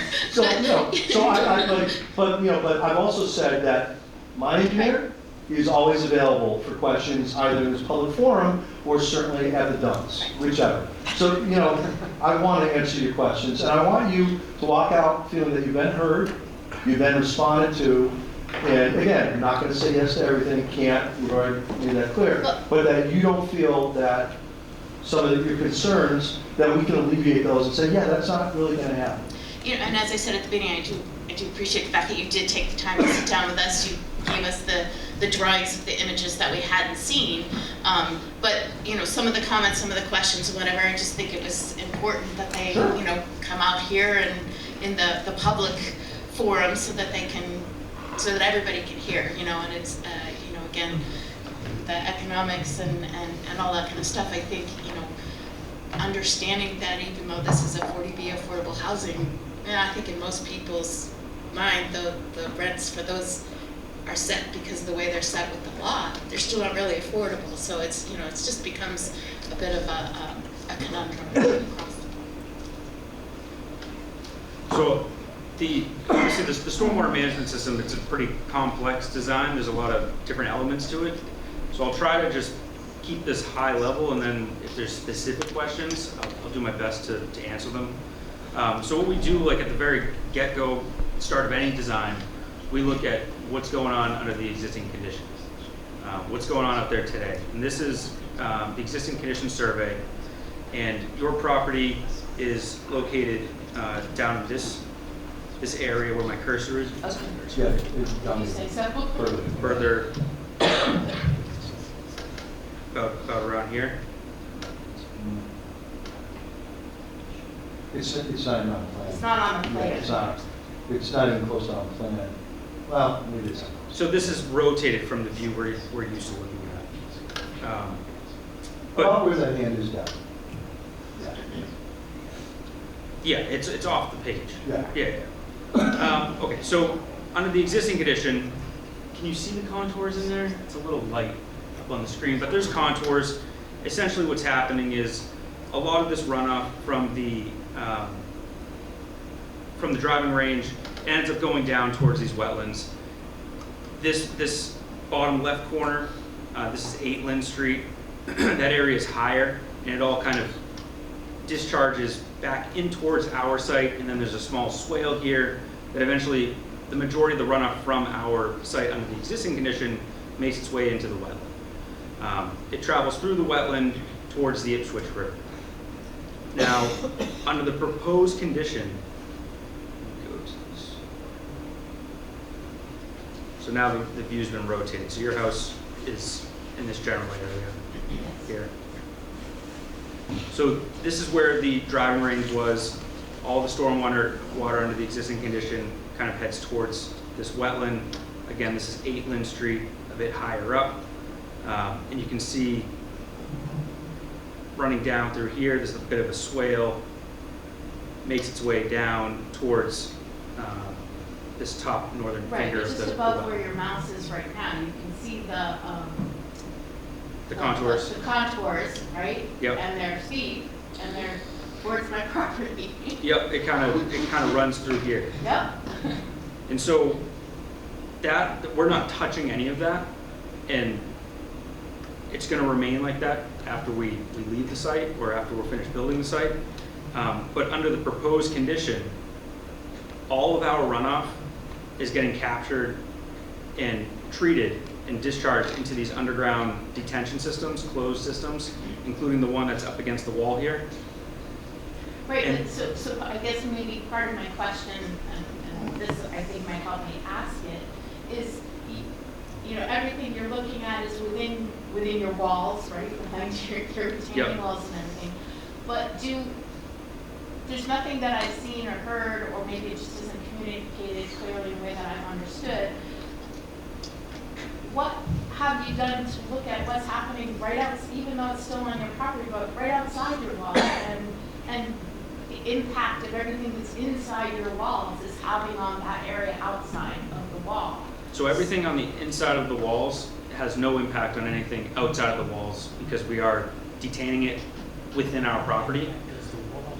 And that was my next question. So the wall is now there, that hasn't been there, whatever. So, you know, again, not just what's inside your walls, but what impact does the fact that you now have a wall there, what are the possible impacts to that area, and as it contours and slopes down towards my property? I mean, where this is. So that whole area on the low side of the wall, we are not touching. We're not looking to, you know, change anything under the existing I'm not sure condition. you're understanding my question. There is I no know you're impact not from the changing wall. anything. What? The wall will not impact the runoff that currently exists in this area under the proposed condition. So how do you know that? Where has there been some kind of a? I'm not sure, you know, if droplets of water land in this area where my cursor is, it's not going to travel uphill, it's going to continue to travel downhill as it does today. Towards you, that's just how it is today. And we're not changing that. And if anything drops on the high side of the wall on our site, it's not going to exacerbate that, it's going to get captured and treated on our property. So Okay. that's what I mean, there's no I still don't know that I'm interaction. asking my question clearly, but I have. I'm sorry, I may not understand the I question. wonder if I can help you ask your question. I'll give it a shot. Potentially. The amount of water that falls in that area now, move your cursor over just to the right, just a little bit, right there. All the water that falls in that area now, does it generally go towards her house because it's lower? Or does it fall on both sides, or does it spread out? Generally flows towards her property and primarily the wetland. So now you have a wall there that's going to go down, right? So you're basically cutting it into two areas now. Does more water stay on her side that would have now maybe permeated throughout? Like, does she see an increase in water on her side of the wall now? The wall's there, less or the same, or it doesn't matter. I am a civil engineer, and I don't know what cars over the water. I would say less. Less water, because any water that did fall under the existing condition where we're developing the site would have gone towards your house, would have gone towards the wetland. Under the proposed condition, that will no longer be the case. It will be captured on our site and managed on our site. It will not. Go for it. So you This guys is good, this is propose, helpful. you propose adding a whole bunch of trees basically along the wall? Is that correct? Did I get that right? Yeah, I'll go back to the section view. Okay. So there's an existing tree line there. So But they're proposing adding additional. correct, so you can have a whole bunch more trees, right? Does that help soak up a In lot theory, of the water? it will in soak up theory? more water. Okay, so. We don't calculate that as a benefit, Right, but they, I'm just trying to put trees it do into dumb suck question. water, it's a fact. No, not a dumb question, a helpful question, because you asked Okay. kind Yeah. of like what I was looking for. All right. Good. I think Yeah, that's. the space from the wall to your property is gonna be as wet as it is today, Yes. because we're not touching it.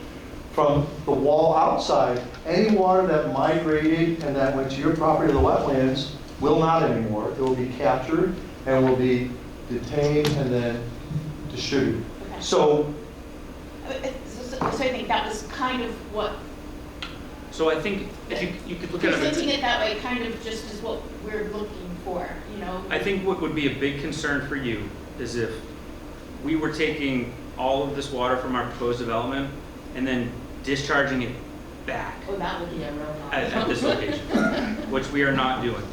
It's all going in discharge back to the stream that's currently on the southwest corner of the site. The water is coming down the hill though, and it's going to be running now. It can't run, it's like the wall will prevent the water that runs down the hill from spreading out. It's going to be contained in a more narrow. And as it is, Lynn Street gets so washed out. Like if you've ever driven up or down Lynn Street, it's like the town is there constantly trying to fill it in because the water flows down the hill and washes it up. So even Every though storm we're on it the might phone. not get the water Okay, coming sorry. in from this side, you're still getting to see all the water coming down the hill, and now it has nowhere to go. No, it's going to the place in August Now there's a wall blocking it. Well, And I Look at all guess- the red lines. So this is Yeah. basically you know a what I'm dividing saying? line. So the water coming down the hill from my house, we like to take a lot of showers.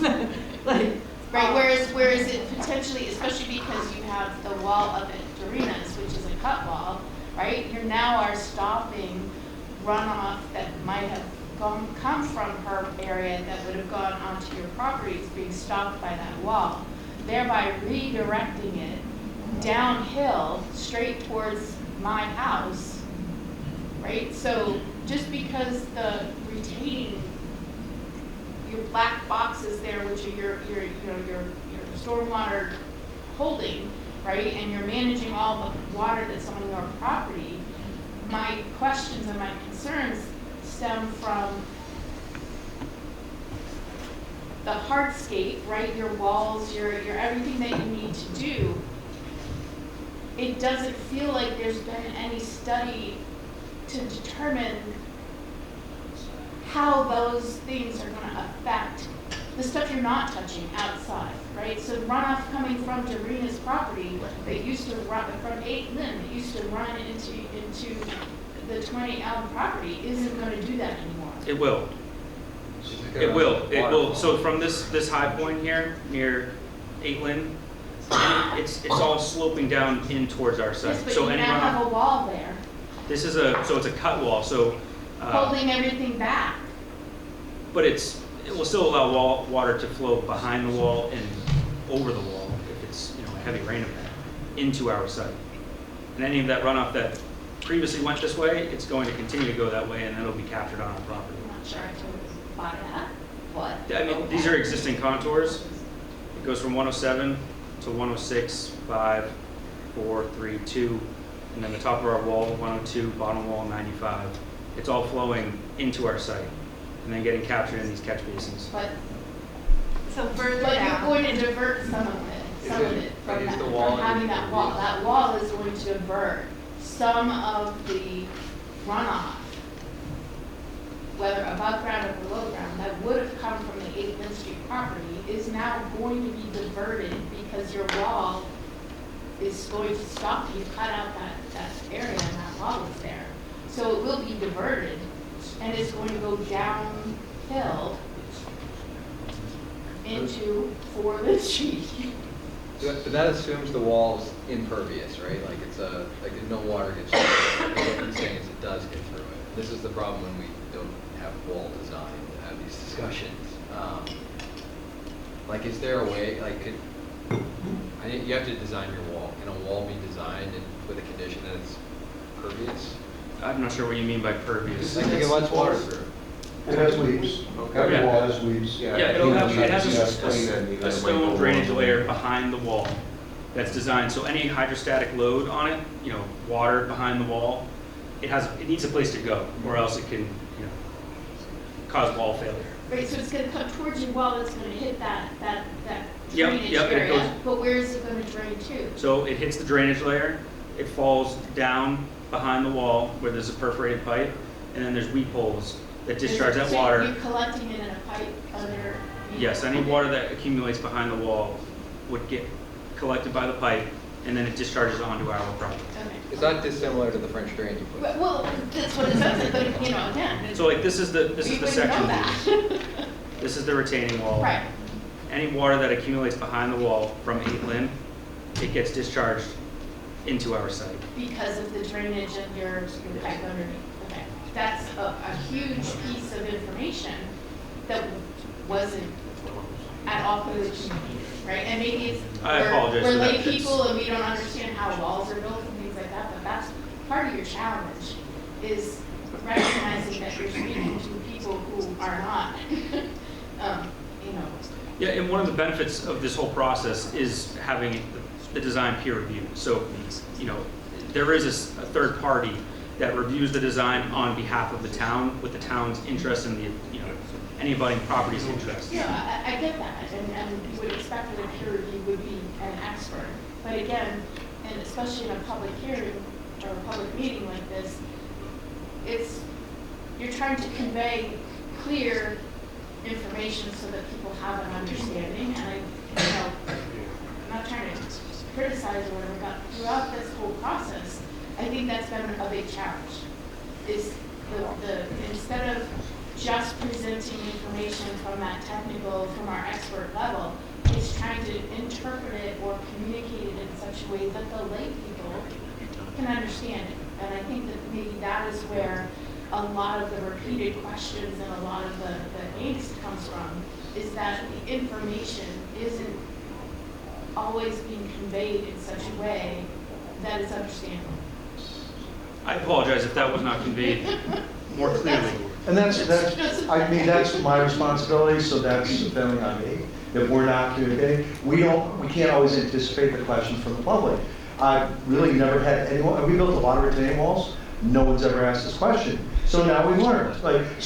You know, we've talked about this, and I understand that we aren't always speaking with the terminology that people that are less knowledgeable about development or retaining walls or infiltration systems would use. And, you know, that's because we're used to speaking what we speak. But that's me, that's not our That's where engineers. questions Yeah. are coming from, and so I wasn't trying to be antagonistic, but you finally answered my question. That's what I'm looking for. What's happening to all this water? What are you doing to make sure that it isn't coming down into the property? You have this drain, filtration and pipe underneath so that it gets shunted onto your property. Yes, and there's going to be less water going towards your property after this is built.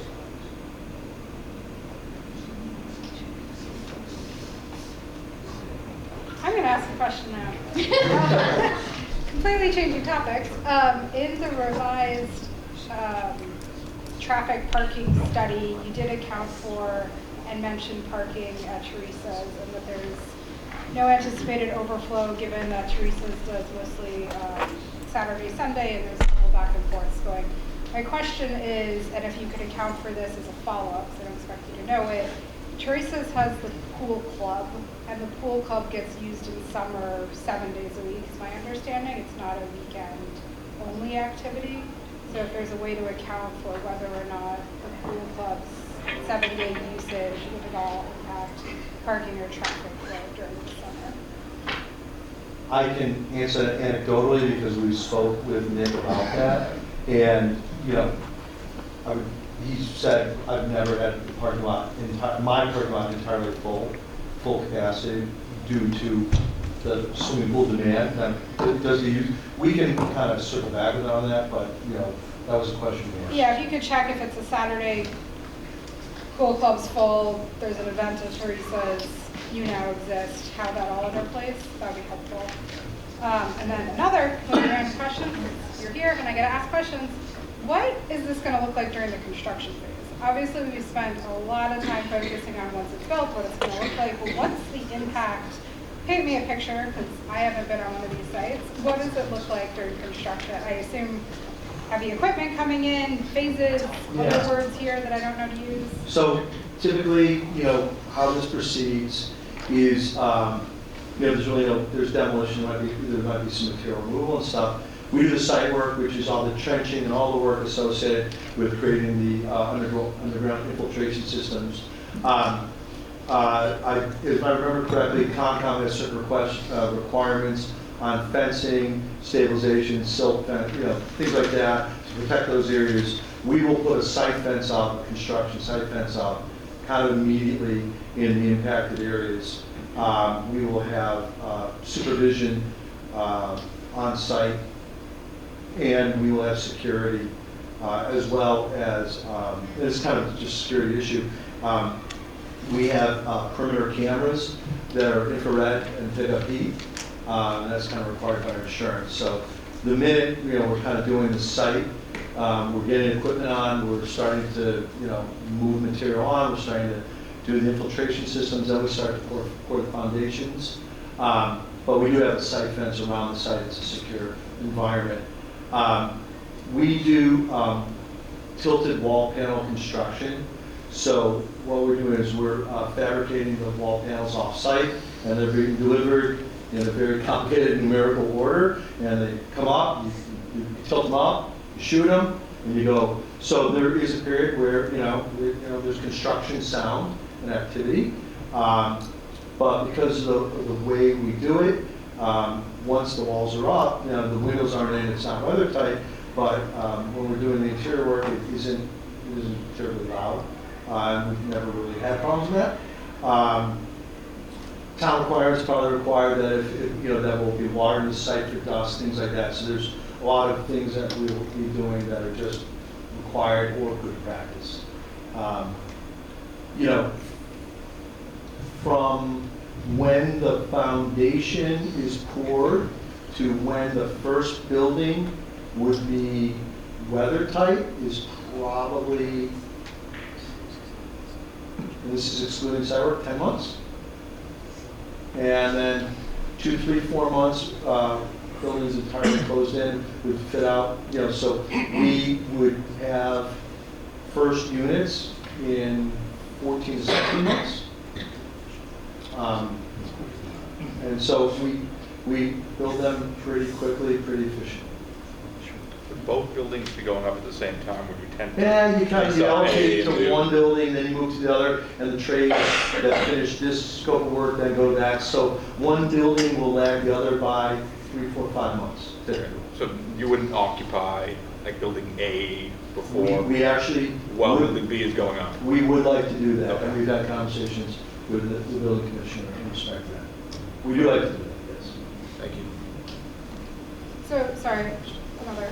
I followed most of that. So, shovel first site work to first tenant, you're saying 16 months? Well, I don't know how long the site work phase is, so I want to be careful. I kind of comfortable with once we're going vertical, once we get slab and go vertical, might be another 2 months. I don't want to get locked into that. I have to defer to construction.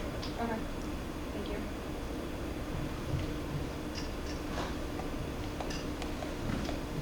So we haven't talked about wetlands at all. I did have a wetland question for Andrew. So is Andrew right? Yes, it is. Okay. So we went through pretty quickly, but my read of the wetlands impacts was that there's no actual wetlands impacts, and there's only a 50-foot trench and the 12-foot no-go zone. Correct. It's a buffer zone only project, and even that 50-foot trenching is also temporary, so there's no wetland impacts and there's no permanent impacts to your 12-foot. Okay. And given the encroachments on some of the other setbacks, the 25, is there any other, I don't know, like wetland restoration you have to do? Or is it seems very straightforward on wetlands for a big project. Wetlands buffer zone compliance was very straightforward. The only thing on this is the Conservation Commission's recommendations to the ZBA that we have a monitoring program and a re-establishment of that 12-foot. That's the only restoration or monitoring to worry about as far as wetlands go. Okay. And I think they wanted signage that says don't impact this area. Is that accurate? It's about every 40 feet within the 12-foot served area. Is that typical? It's pretty typical spacing that I see from wetland side of things. They're very effective, and the language is well written because it says 40 feet or at the Conservation Commission's request, so it helps us, any sort of construction issues, we can locate them as needed, but 40 feet is pretty common typical spacing. I have a silly follow-on question. So there's a dog park right there. What if everyone just throws their baggies over into the river? Has that been discussed at all? If I could address that. Yeah, I mean, listen, dogs are a fact of life on properties. And in fact, as I mentioned earlier, if you don't have a pet spot, you're not renting. So if, you know, asking about the viability of the project, you need to have a pet spot in order to be leasing. We have what we call dog waste stations that will be iterated on the landscape plan in the long run. We haven't identified that yet because it's very premature. And those are rubbish bins, but also plastic bags.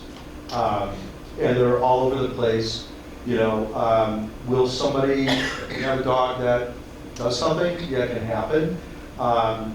We have the right in our lease to have a DNA swab of the dog's waste. And we have on other properties had to enforce that and enforce penalties with residents that kept leaving material in the wrong places. That's a management issue. It's a fairly unique one, but we have some. What's the penalty? How long is your? It's a couple $100. Okay. It's meaningful. It's, you know, it generally when someone gets caught, and what happens is there's a lot of, oh, it wasn't my dog, was it, you know, and all that, and then we do the testing, and it was, well, it was this dog, and then the penalty gets their attention. So the C in CSI is for K9.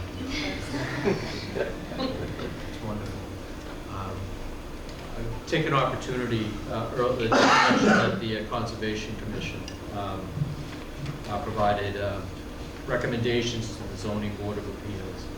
I would like to note for the record, and they were received by the developer, yes. There were some,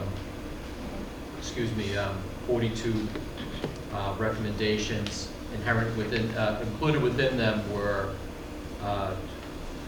some 17 of which were standard state regulations that weren't listed in the packet.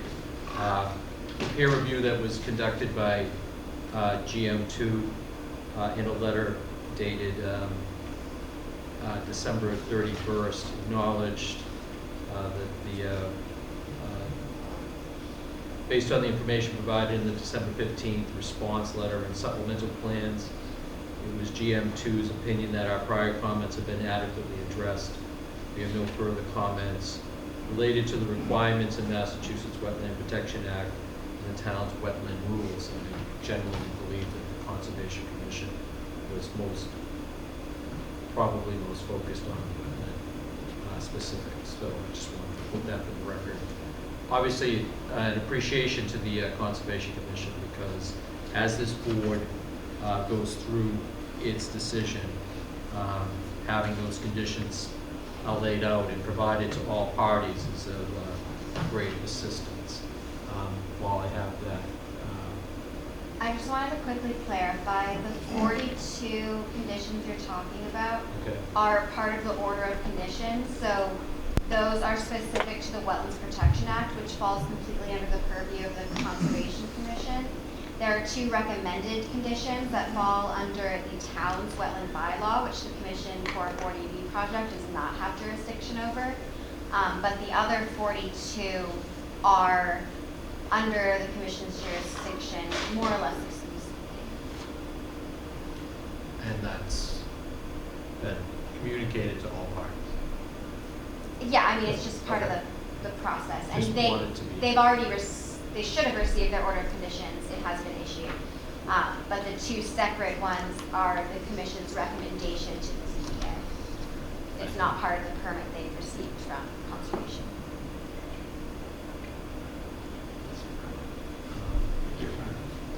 Hi, my name's Kathy Stewart. I live at 13 Riverside Drive in North Reading. You might want to just sit. Kathy Stewart, 13 Riverside Drive in North Reading. I find it very difficult to wrap my head around how this development is going to benefit North Reading. I really don't see that at all. I see this, and I will make it very clear. There is Mr. Green made some very good points.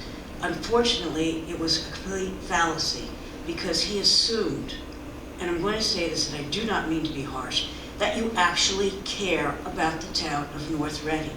Let's make it clear what this is. You're a development company, you're here for return on investment, you're here to make a profit. Let's put it that way.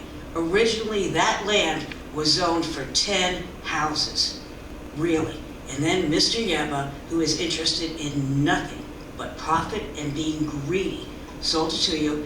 And this is very interesting. Yeah, you picked up the property and you bought it. Our tax rate for commercial is the same as it is for residential. So that was a really nice option for you. You weren't paying any more above the residential tax rate because we bear that. As a senior, I already pay for 2.5 kids to go to school in our town.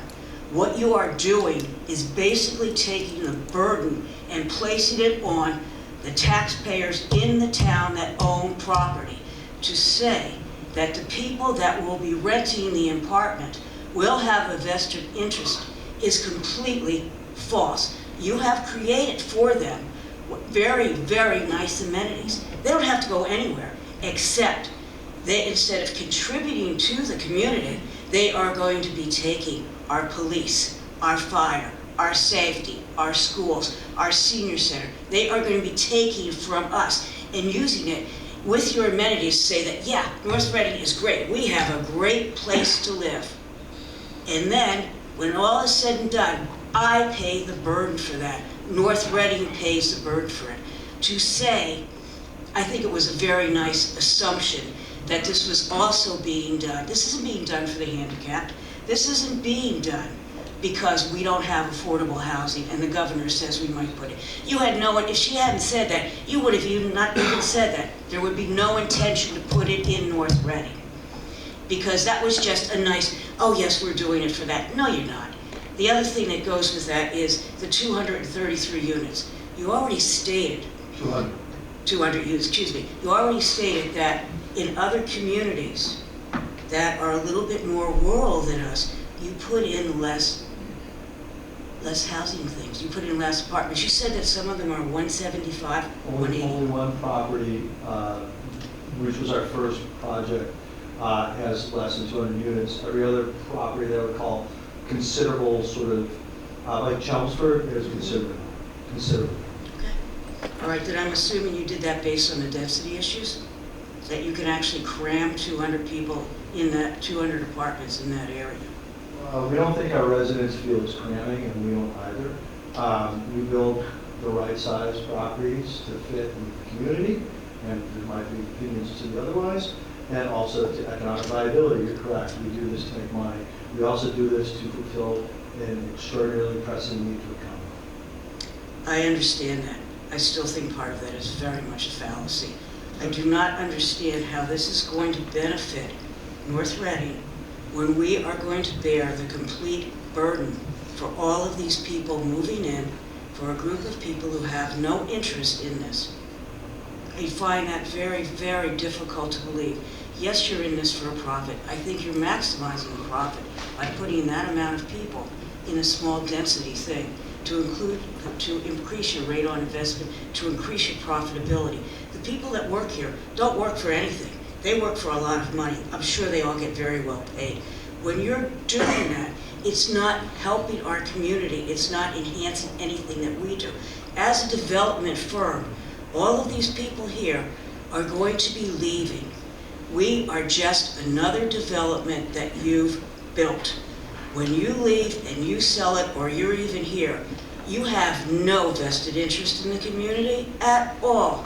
You're going to leave, you're not going to care, you're just going to answer our problems, try to placate us as much as you can right now, and then you'll be gone. You'll be gone. I truly do not understand how this in any way improves the quality of life for anyone in North Reading. I really have a very difficult time wrapping my head around that. I just don't understand. I don't know if you have any answer to that. My whole thing here is that it's just done for profitability, return on investment, without much care for the community and the impact of what it's going to have on the individuals that leave here or in the town, because you don't have to care, because you will be gone. We are just another project that you put in your belt loop that you say you've built. You don't have to live with the ramifications of how you've built it, what it's done to the community, because you will have gone on, and that's it. So please, please, all of you, don't think that you're really caring about us. Please do not patronize us. That's not right, and I don't appreciate it, and neither do any of the other people. I guess that's all I have to say. Thank you very much for listening, and thank you.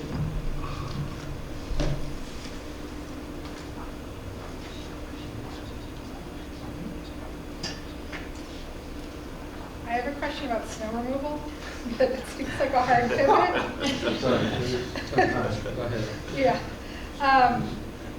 I've now seen the revised snow plan. My question, mostly for Lynn Street because they've been the most vocal, are there going to be massive snow piles that then get shifted? And it doesn't, again, have to be answered today, but it looks like there is a sliver that's going to go behind one of the garages that might be being moved, so it might be on an updated plan, but the most recent plan does show a sliver of snow removal kind of directly across from, I think, Lynn Street. Yeah, there's a small section of landscaped area that would have minor snow storage at that location. I think in most cases, well, as soon as snow becomes a nuisance on the site, if it starts impeding people from parking, then it's just going to be removed, trucked out of site. Okay, so there's not going to be any massive snow piles near those properties. Or anywhere on the I mean, it seemed like there's a lot of little nooks you're trying to shove it, but when you get a bunch of snow, you're saying it then gets hauled off site. And that's covered in the notes on the plan too. Okay, thank you. As well as the O&M section of the drainage report. Is that all done, is that done by your own staff, or do you contract that out? It would almost certainly be contracted out. Okay. I mean, well, so I guess I need to clarify what you're asking. If you're asking about snow, initial snow storage, that could be a combination of our staff on property and third-party contracts. If there is a requirement, if we have so much snow that it needs to be taken off site, or we have at times melted snow, that's almost always done by us. Is this about snow? Yes. I just want to stay on topic. Yeah, no, I won't go anywhere else. No. Is there a drawing, because you must have seen one if you were asking, can we see where you're planning to store the snow? Yep. Thanks. It's like, where? Is this, sorry, while you're setting up, is the snow melting something that would have been covered by the Concom? So there is a condition that no de-icing chemicals or salts shall be used or runoff will enter wetlands, and this condition will be on the certificate of compliance. So that has to be recorded as once the project is complete. So it will be recorded with the property. I want to know if you use a flamethrower. Just try it. It doesn't work well. By the way, the updated drawings, what's the expectation for the fund rendering? Rendering or? But I just used that because Yeah. fun word. So typically the process is that, we're in the phase where we're still tweaking, we're receiving feedback, we're getting requests from you, we're capturing it, we're writing it down, but not everything is captured wholesale. And then what will happen is there'll be a permit set that will reflect every change that has been agreed to or required. And that will be the record set that the comp permit will be issued next. So there's a catch-up period. It's just, you can't really do it project, in between years. So it'll be final before you vote, because the decision itself that you're voting on will reference the date session. So the plan that I have up, this is our snow storage plan.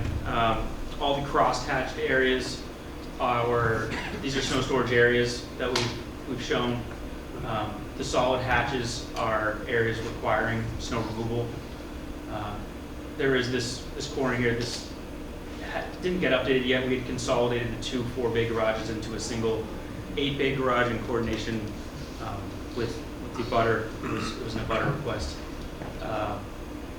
And so we just do a rough calculation, because again, it's just an estimate.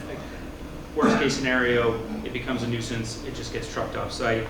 But essentially what we've calculated is there's about 158,000 square feet of surfaces across the site that require snow removal. The cross-hatched areas depict about 27,000 square feet of snow storage space. If you use a 5-to-1 compaction and an average snow pile height of approximately 2.5 feet, those areas can accommodate about 2 feet of snowfall overall. So it's just a rough calculation. There's no exact. Overall, you mean each event or overall for the season? No, each event. Yeah, Okay. Up to two, like a 2-foot snowfall. Sure. You know, and it's a rough calculation. If you change that to a 4-to-1 compaction, it changes it. You know, it all depends. But generally speaking, we've allocated areas, you know, internal to the site in landscaped locations.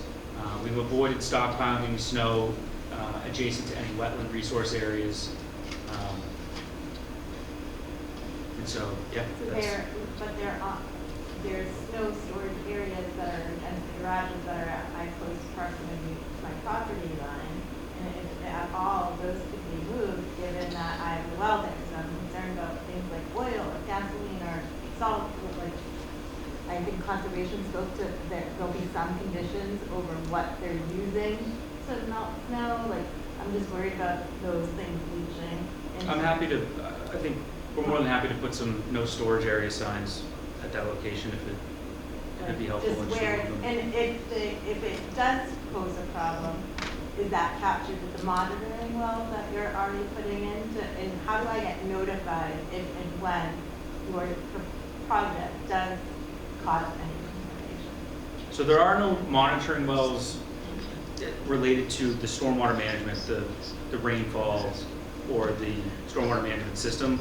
As far as any sanitary requirements, I'm not familiar with it. That would be on the wastewater engineer.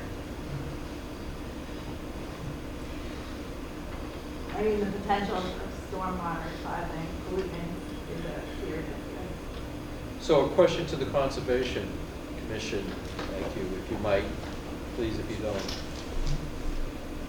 Do you take a proactive role in issues just as the one she asked, which is they don't, I'm assuming that you don't know if an analysis is done. How do you find out if there's a contamination? Or is it just good faith? No, if it's good faith, it's good faith. I mean, there are wetlands all over the entire town, so there is absolutely no way to monitor compliance on every single property in town. Okay, fair enough. It In would this be case, based on getting compliance issues happen when we find out about them, either from someone who works in town hall seeing something or a resident saying something. But we have to have proof of a violation. If a violation is occurred. because she's speaking to a problem where she would suddenly find out that there might be a chemical problem within her drinking water, right? So- Because so of the well. the- Please, thank you. That goes back to my original problem is that there's, if you look at any of the research, like stormwater and snow removal, the material that is plowed or connected and then dumped has to go somewhere. And if you look where your garages are, it's Any snow melt that is stored, or any snow that's stored on our development, if and when it melts, it's going to get treated just like any runoff during, summer conditions. It goes through, it gets captured in the deep sump catch basins. They have hoods on them that, capture the oils, the floated oils, or any contaminants that float. It has the deep sumps to capture the sands and the sediments. That's just the first stage.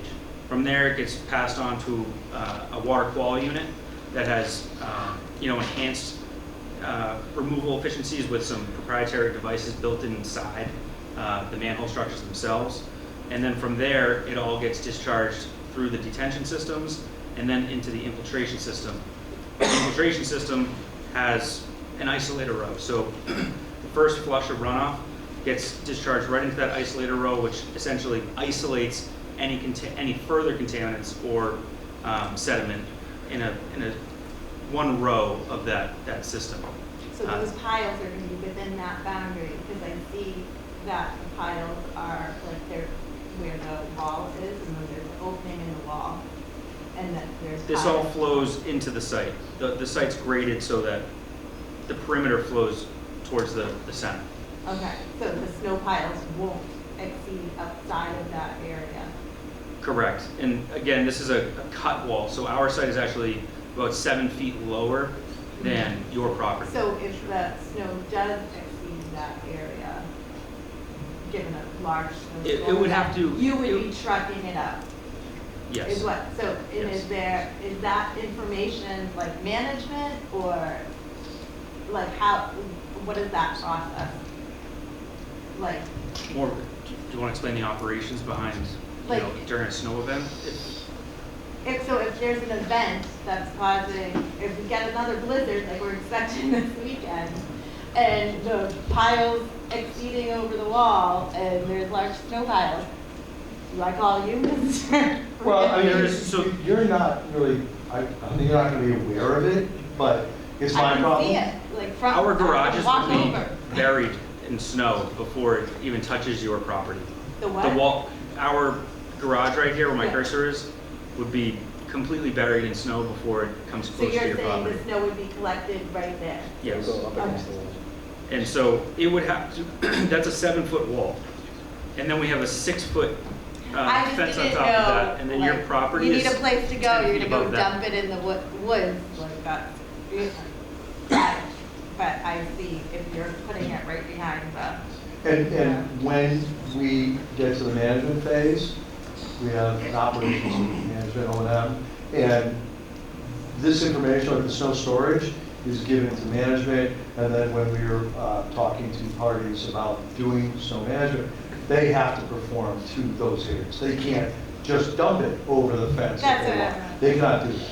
If they do that, they're gonna be fired, because they're violating our agreements. I would also point out the area you're specifically referring to, I believe is outside of any resource areas under the Conservation Commission's jurisdiction. So unless it was running off into the wetland, it's not my department's jurisdiction. Yeah, and we've intentionally placed these in locations where it will not run off towards the wetlands. Just a question, Mark. Forget the other woman, maybe it's number 8, but you had suggested maybe checking her home beforehand. Doing a pre-site work Would breakdown. you consider checking the other individual who has the well, monitoring her well beforehand to make sure there's not, any contaminants in it before construction and then after? And the well is upgrading, like, the water is not going, the well. It shouldn't, I mean. I mean, just to maybe if it would testing my ease your well comfort. water, Yeah. And I hope that post-construction, there's not any differing.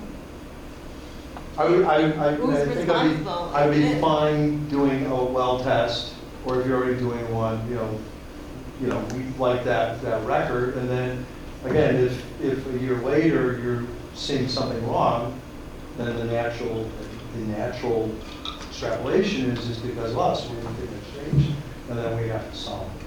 But, again, based on hydrology and topography, I don't know exactly what it well is, but I know it's on the other side of the lot line, and that is very much upgrading it of us. There's no way water no way anything from us can go that way, and if that is the case, then it's kind of the end of the world. And, So not in the stormwater. yes.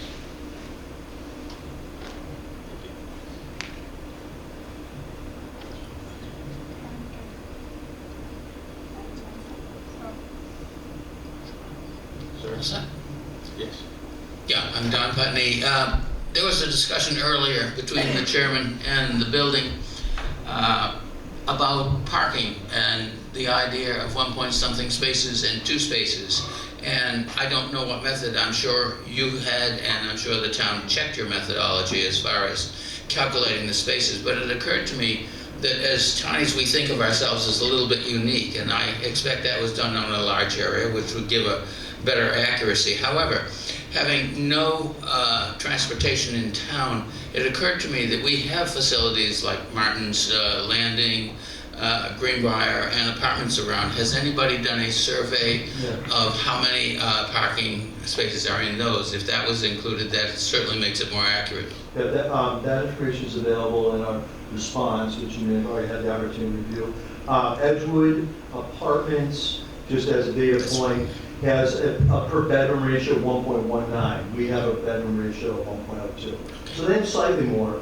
And again, that's a considerably more than double the size of our property. They are 2.3 miles away from commuter rail. Our site is 7.5. There's other context. Avalon Sudbury, which I think we would agree is a fairly rural location, roughly 12 miles from the commuter rail, has a ratio of 1.06 per bedroom. So, you know, within 4 basis points of our ratio as well. There's some other data points as well. You know, you can pull the taffy based on this being closer, not closer. You know, like I said, we're very comfortable with the assumption. The second question I had on that, I've been hearing people say what the development is detrimental to the community for. Can you tell me what benefits it has for the community, please? Thank you. Yeah. Though I don't believe the economics of the project fall under the purview of the ZBA, we believe that this project will create well over $500,000, in fact, probably more like $650,000 in gross real estate tax dollars. Obviously, some of that is diminished by impact on schools, by police and fire activity. Again, this isn't part of the purview of the process. It is explicitly not included in this, in a 40B project. I'm telling you because this is information that, you know, may or may not make you feel better.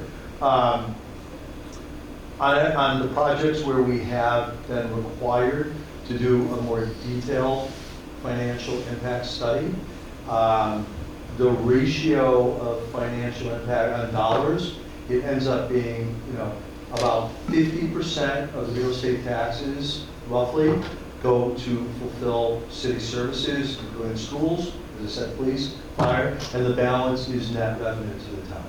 And again, is that the case here? I would say probably very close. Is that for certain? No, can't tell you that. But in other projects where we have done those, where it was not a 40B process, that is about the ratio.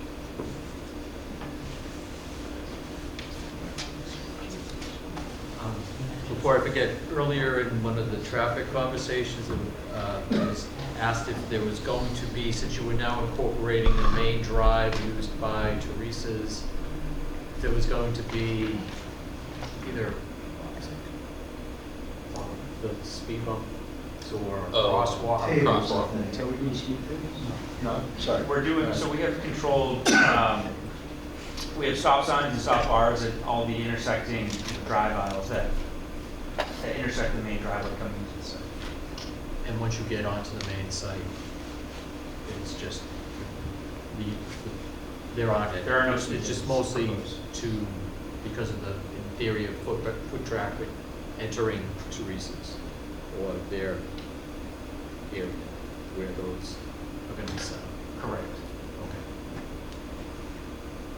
And those will be rendered, and those still are coming with the final.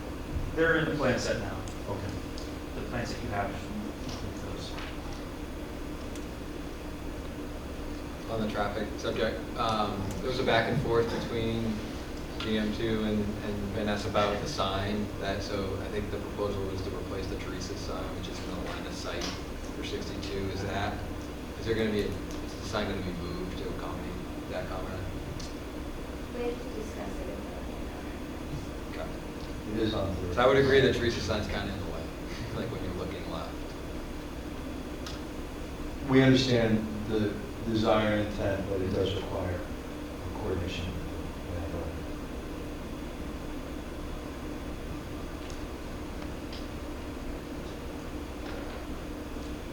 So, within the members of the community or anybody else, is there any other questions or concerns or comments that they might want to, that haven't been raised or brought, certainly, at this time?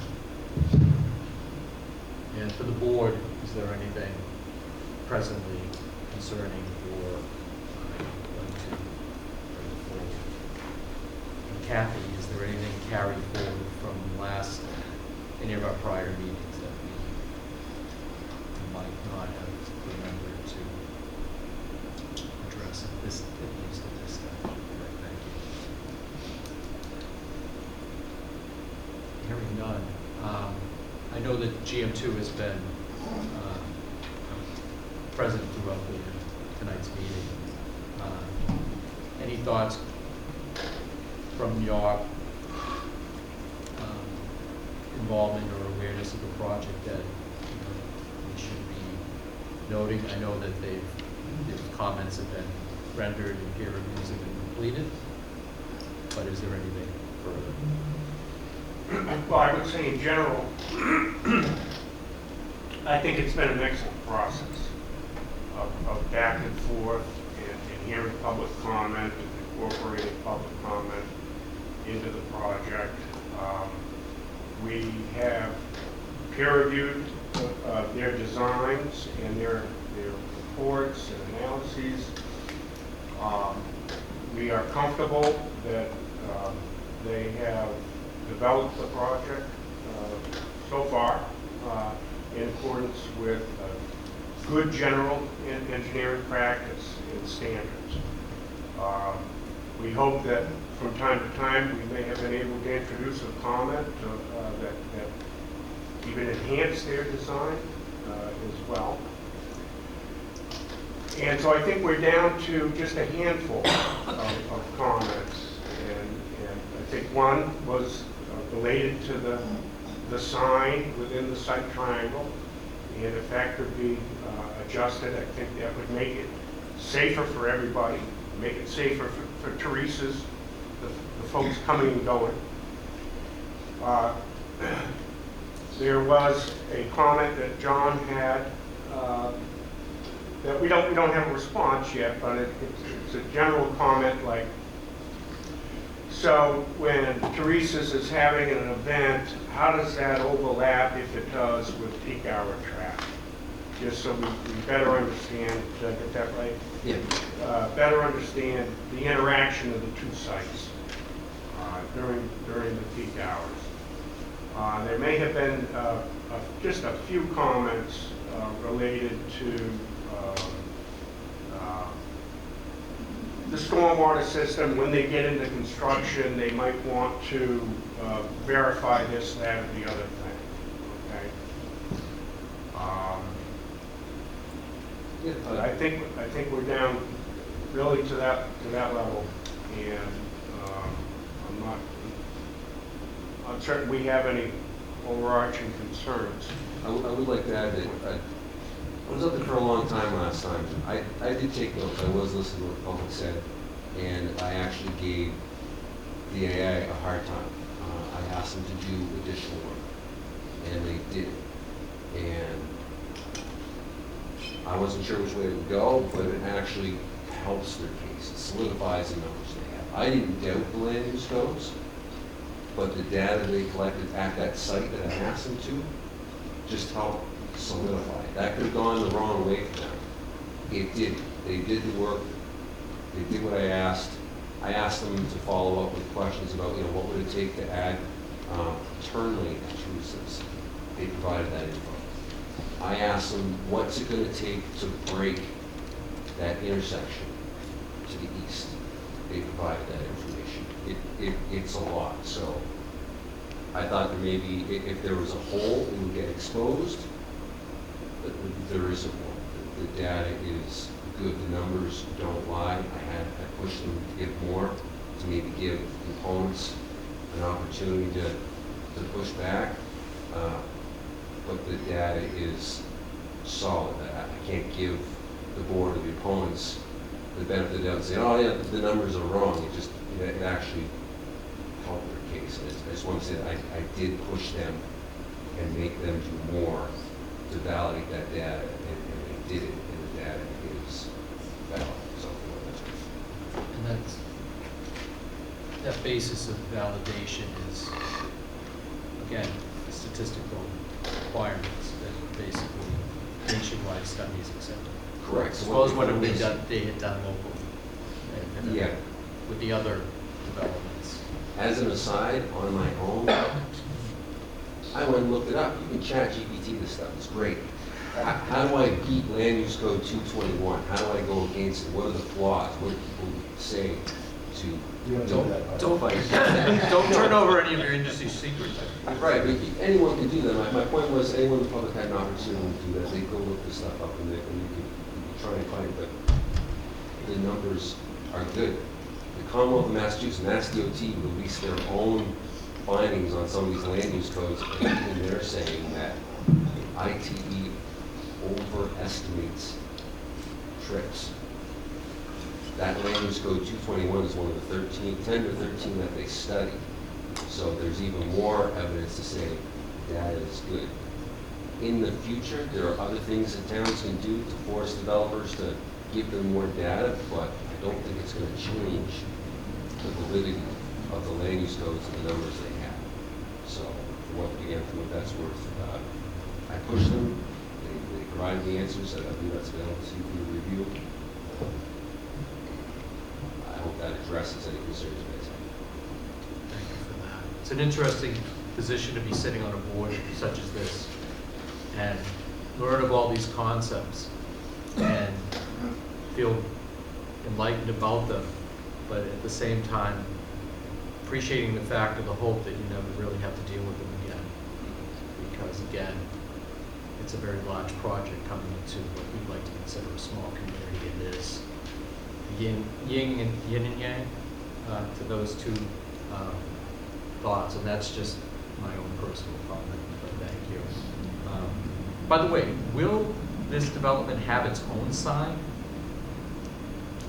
No, the proposal is to share a sign with Teresa's. So much like 20 Elm and Teresa's, or Teresa's at 20 Elm, kind of sign sharing? It hasn't been designed yet, so I can't speak to that, but it would be the same.